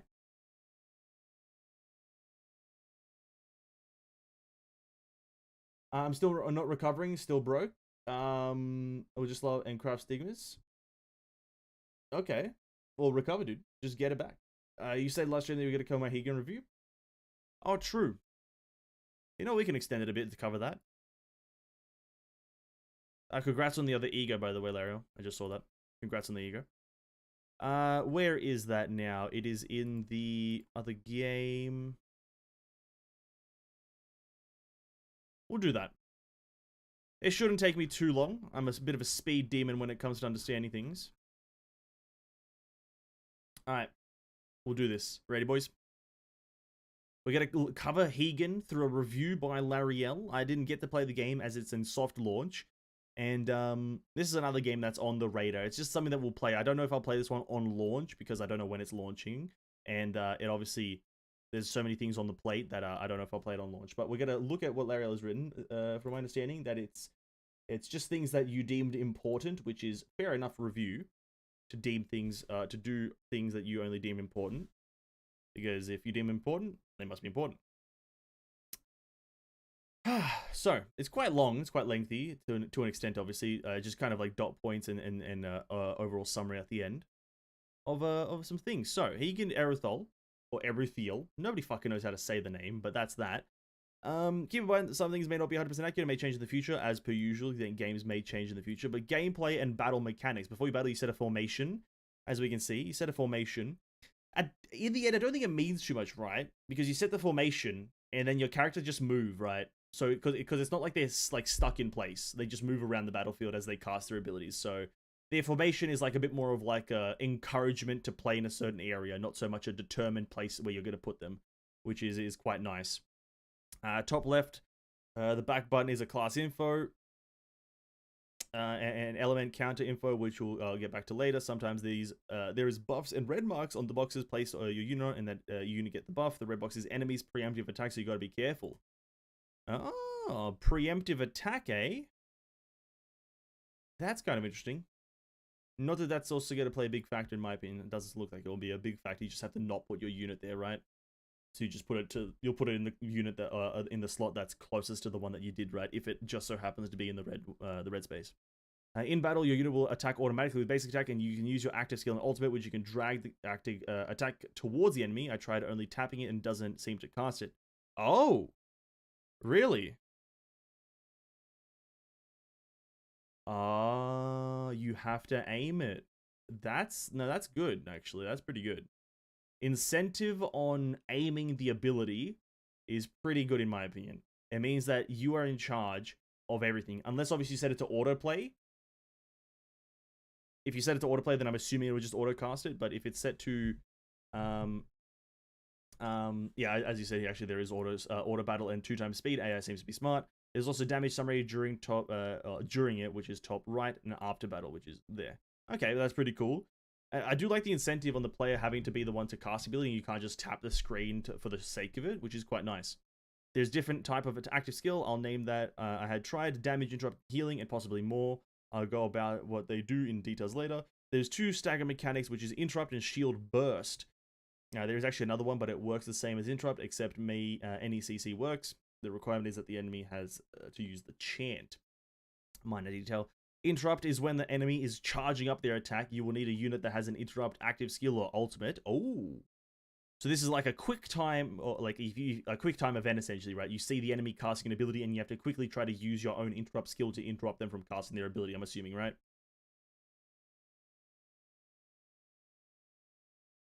Yeah, okay, you'll get a bit of a cast on the ability, so they'll be casting Toxic Clouds, and you have to cast an ability, and you interrupt the ability. Okay.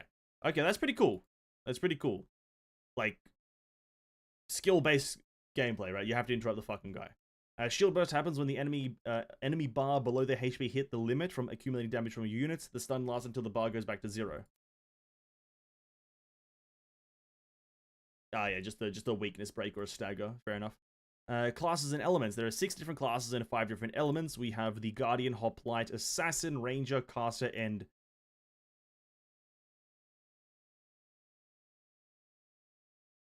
Adiatrix. Adiatrix. You could just put healer, you know, guys. Hegan, you could just put healer. It's fine. It's absolutely fine to put healer. You know, it's okay to put healer in, but whatever. And elements is fire, wind, and water. Light and dark. Wind? That looks like wind. It doesn't look like leaf. It looks like wind. But fair enough. Character and upgrades is units level up and ascend, which is pretty standard. You unlock passives at level 10 and active skill level 30. Yeah, it doesn't really matter. You just level up the characters. Leveling up characters is something I'm not going to pay attention to much just because it's, you know, you're leveling up a character. It's pretty standard in gacha games. You're just leveling up him in some way, right? You can level up their skills, and there's 2 active skills. Oh, they also get an art style change a bit. Or you can toggle something. Okay, very cool, very cool. In which you can only activate one at a time, and it gives more versatility to the unit. Awaken is basically a slimmed down skill tree where you get stats and talents. The dupes goes into there. There's 6 phases, which are unit star rank. The first 2 phases give bonus damage, while the rest onwards give 2 options of a passive to choose from. Oh. I see. So you get a stat boost for the first 2, and then after that, so increase AP by 12 attack potency, I'm assuming, or attack power by 12.5 after defeating an enemy. This effect lasts 8 seconds. When they're left no more than 3 alive enemies on the battlefield, increase AP by 12.5. Ah. Interesting. So you can kind of try to build your character towards a specific playstyle. The obvious choice here is the bottom one, in my honest opinion. But that's pretty cool. That's pretty cool, actually. That you get a bit of a choice. You can choose to build your characters in specific ways. A bit more freedom. And there's also tags of what the unit Jesus Christ. Of what the unit do, which are listed the ones I saw. Damage burst, AoE defense. Okay, so bunch of different buffs. Okay, cool. Stun control. Blind, knockback, pull in, group, interrupt, energy recharge. Oop. Energy recharge, dislocation, dash, pet, and share. Sharing sharing. That's pretty cool, actually. That's pretty cool. Special amalgamation of different things. For example, apply exile to a target. If it is an enemy, reduce defense. If it is an ally, heal them. When the target is exiled, remove the target from the battle temporarily. Interesting. The gear system, or in the game, it's called play. There is 3 slots, and it is a 2 to 3 piece set bonus. Unfortunate. Every unit has its own signature play. Play is acquired through Gacha and Labyrinth.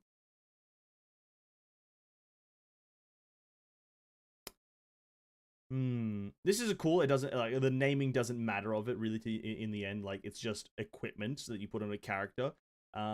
Unfortunate that it is only 2 to 3 sets, so you don't really have much creativity. You're not gonna get any fun builds. like you will in something like HSR. We have 6 different slots, and you can kind of like build around with things that they add in the future.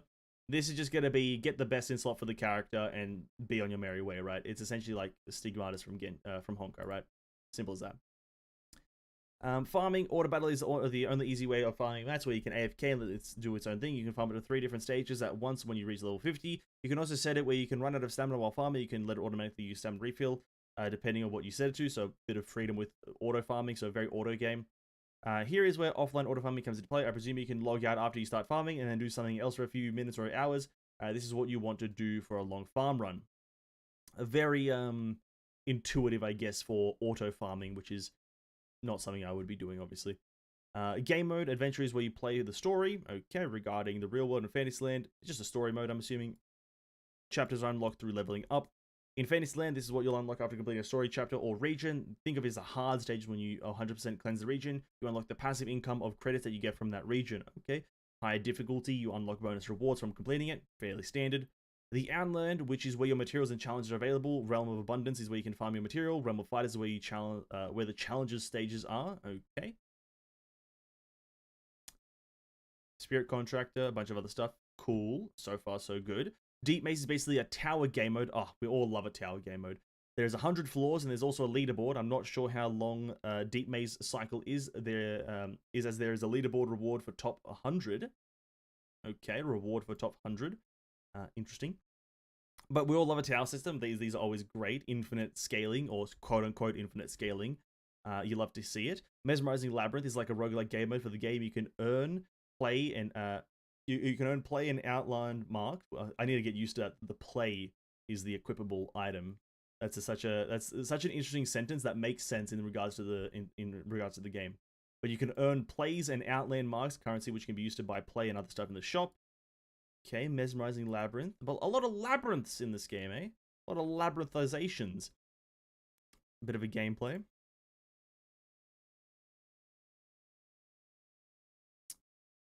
Choosing a door, okay.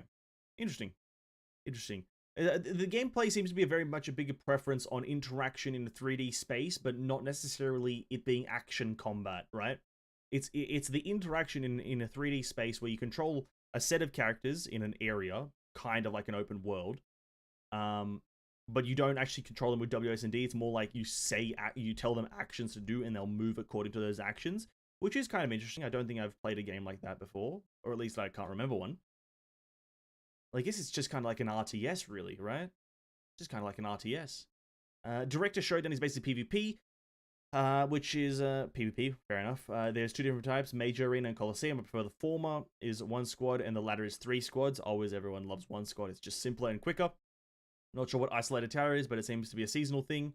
A trope is basically a town system, or whatever it is called, where you can collect resources, craft items, expedition, do more. Rhythm game mode is also available there. Oh, that's interesting. A rhythm game mode, kind of like Archland, where it has just like this random rhythm game mode available in the town system. That's a bit interesting. Gacha. There's 2 types of banners. One is the character wish, and the other is the play wish. All the banners share the same rate and pity. SSR is 2%, SR is 19%, and R is 79%.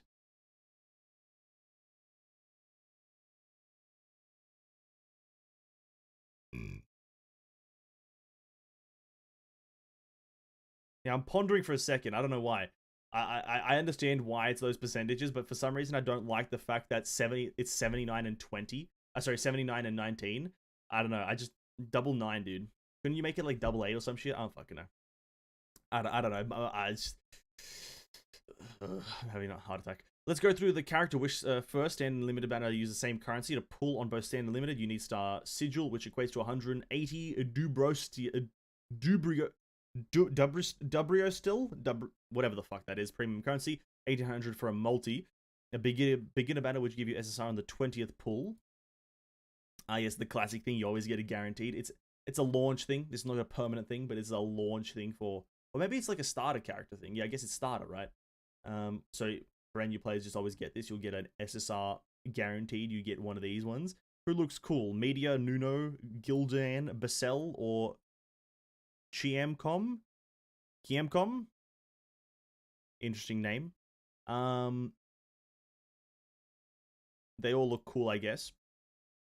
Standard character banner, which is just a different visual. Nuno, Rocco, same thing.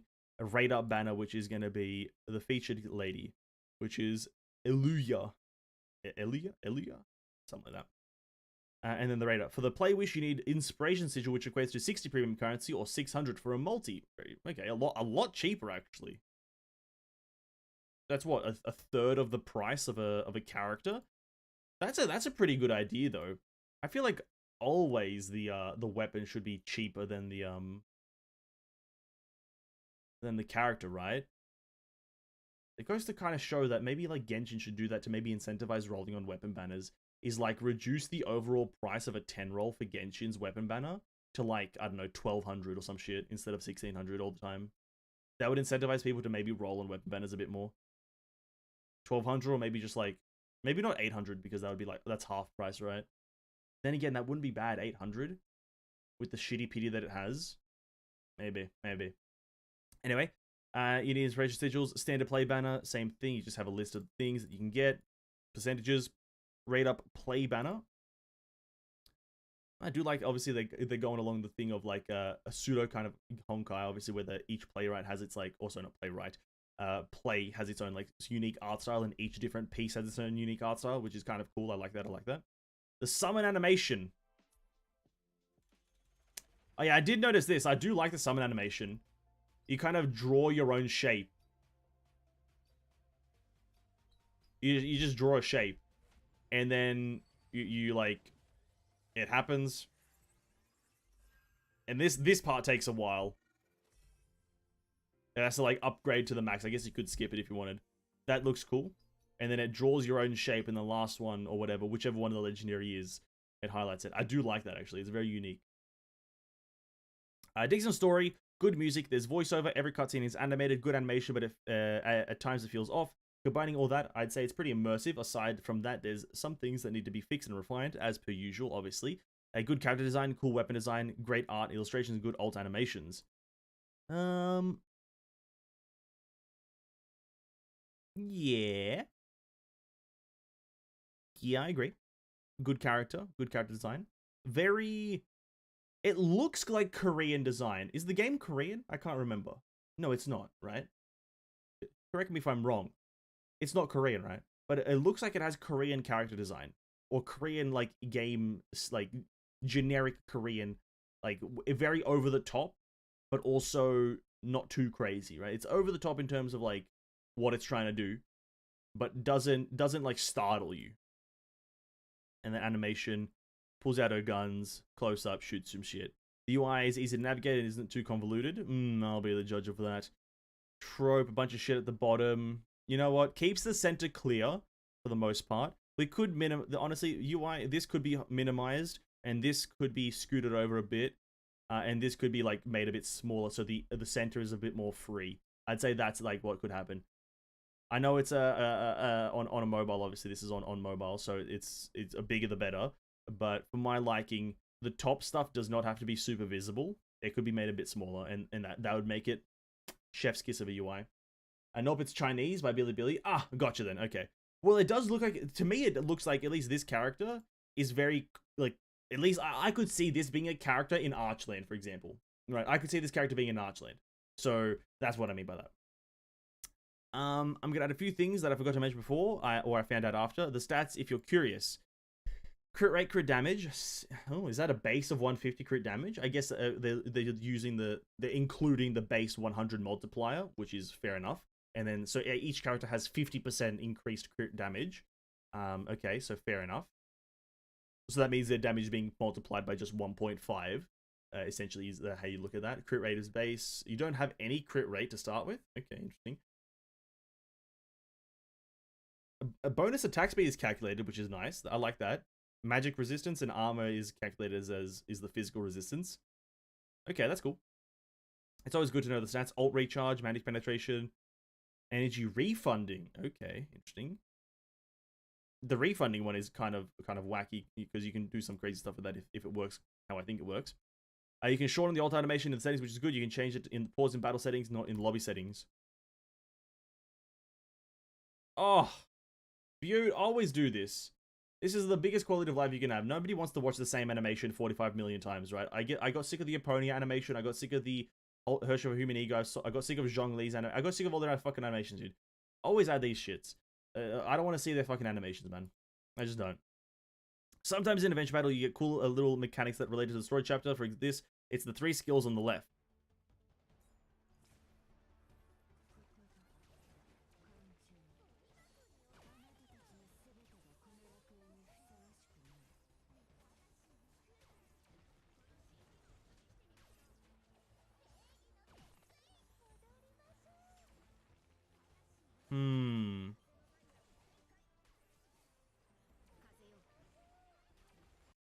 Yes. I think I understood, but not quite. But, alright, fair enough. I'm assuming it's like a little lore tidbit, right? In an adventure battle, you get cool little mechanics that relate to the story chapter. I'm assuming that you have to kind of know what happened in the story chapter to understand, right? That's fair enough. There's a limited banner that just got released. The only difference is that this uses Flame Sigil. The conversion is the same, and I assume that limited banner uses sigils that is their own element unique to the limited characters. It isn't shared with the other banners, and it doesn't carry over. Ooh, minus points there. Pity should always carry over no matter what, in no matter whatever game. Pity should always carry over. And no, there's no worse feeling than investing in one banner, and then the investment that you just had in that banner is completely removed. So always have pity carry over. Doesn't matter what game, it should always carry over. If your game obviously has a pity system. The play banner that the limited character signature play is the same as the raid up. Okay. Okay, closing thoughts. Here are my thoughts. It's a fun game with a unique gameplay. The battles are fast-paced with strategies in them, which I enjoy. The gameplay loop is fine. Character upgrades are neat, and I like the different playstyle build you can do with the active skill and awakened skill tree. I like the fact that the character skill and ult have more in-depth in them than just damage and heal support. I also really appreciate this, that it's a bit deeper than just Unga Bunga or Dunga Lunga, right? The gear system has no RNG and easy to obtain through Labyrinth, although signature gear is hard to get, as per usual. It's kind of like how it should be done. It should be kind of easy to get gear, and it shouldn't be RNG based. But getting the best gear for the character should be a bit more of a trial, right? Early progression is easy, as I managed to hit level 38 in a day and a half, 43 in 2 days. Well, that's quite a lot, actually. Farming is alright. I wish you can skip it. The different types of materials needed for characters is a good amount. I wish you could skip it as well, but that's fine, whatever. I can't say much about the end game, as I'm not there yet. Fair enough. Gacha is alright, considering I got a raid up SSR and it's easy to earn rolls. Okay, good to hear. Only problem is that this minus for me is that pity doesn't carry over. It's always fun to see pity carry over because, hey, I don't want to be fucked in the ass because I decided to invest in a character that looked interesting, but now it's over and now I'm fucked. Oh, that's a bit unfortunate. The story's okay at best. It's very predictable and the pacing is too fast. Oof, unfortunate. There's no effort on localization and the dialogues are a bare minimum. Unfortunate again. Music is okay, art is a yes, and the UI is neat. Skill and ultimate animations are nothing too crazy. Well, to be quite frank, if this is the best we're going to get from an ultimate animation, I'm not sure if there's much after this or if she does something on the battlefield. But if this is the best we're getting, yeah, it's not too crazy. She pulls out her guns, right? So that's not that incredible. Overall, I did enjoy the game, and I'd say it's more or less similar to how I felt with Eversoul. Even though I haven't experienced everything the game can offer, I don't see myself playing this for a long time. In terms of gacha, it's 6 out of 10 for now. It's not bad, it just needs improvement on certain aspects. That's the end. Isa best girl. Oh, she does look like best girl, right? She does look like best girl.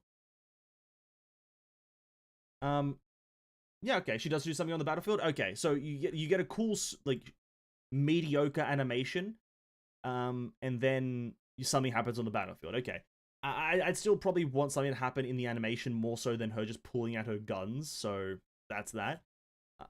It sounds okay. A few points that could be improved on is obviously, in my opinion, at least in your gacha game, your gacha system has to be good, and no pity carryover is a big part. The rates seem fine. 2% for an SSR is like not the worst I've seen. I think the worst I've seen is like what Genshin and what is it? Well, Genshin has pretty shit like SSR like 5-star rates, right? It's like 0.6 or some shit, 0.6%. I can't remember, but it's not bad rates, and you earn rolls pretty frequently. But still, a pity carryover is a bare minimum for me in most games because it's just a terrible feeling for it to not carry over. That's simply it. The gameplay loop being fine, I think I can see it being fine as well. The auto battle, you did say it was smart, which I have no doubt about it. But I do like that one fact that you can't just tap the ability, but you have to aim it, meaning that if you're gonna play the fight, you're gonna have to play the fight, right? If you're gonna try, you're gonna have to try. You can't just half-ass it, which I do enjoy that. I don't believe in half-assing a lot of things. But me myself, I'm the king of half-assing, so it is what it is. What else is there? I do like this as well, that characters aren't just Unga Bunga, and I do like that part in the skill tree where as you unlock a character and you get like the dupe parts of them. What was it called again? As you get more dupes, you kind of just like can pick between two different nodes, so you can kind of customize your characters to a specific playstyle that you want. So do you want to be a kind of like a chain killing character where you get a damage boost based on killing enemies, or do you want it based on how many enemies are on the field? The less the better, right?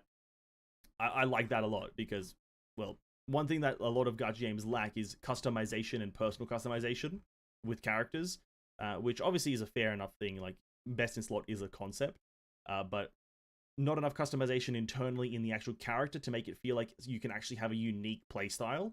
Whilst this kind of feels like you probably could have a unique playstyle depending on your choices.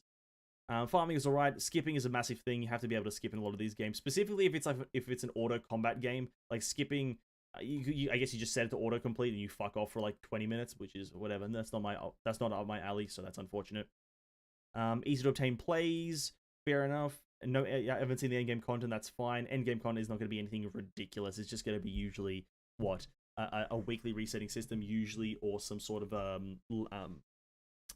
roguelike system, right? So it's not going to be anything crazy. So far, it's it literally, I think the rating of 6 out of 10 is pretty accurate. It depends on what you're into. If you're into really the AFK style of game, then this would probably be bumped up to like a 7 or 8, right? But if you're not into the AFK type, then this would be probably bumped down a few points. For me, I'm not super into the AFK stuff, right? I do like either being able to fully do it actively and get everything done in mere minutes, or I want to sit down and play the game actively for like an hour or so, right? So I'd probably give it like a 5, right? Because that's just me, really. That's just my personal approach on this. Seems right. Seems right. I don't know if we'll play this on launch. We may play it in the future after its launch, but I don't know if I'll play this one on launch. Depends on when it launches. So far, 5 out of 10 for me. 5 out of 10. Thank you for the review, Lariel. Really appreciate it. Yeah, thank you so much. And that's been the Hegan review by Lariel, and I read it, and the game looks okay at best. So far. Maybe it improves in the future. You never know. You never know with this game. You honestly never know. Games improve over time, and hopefully it does. Maybe it'll become super interesting. We never know. And that's also going to wrap up the stream. We're 24 minutes overboard, boys. Thank you so much for hanging out. Tomorrow is Genshin Impact stream. Be there or be square. We're going to learn the story, Archon story, including Dane's Leaf. We haven't seen him for over a year, as well as Daya and Mika are launching. So be there or be square. If you're not there, you're an absolute rhombus or dombus. And have a great day. Stay hydrated and drink some water. Peace out. Bye. That was very quick. Have a great day, guys. Catch you guys in the next stream. Bye.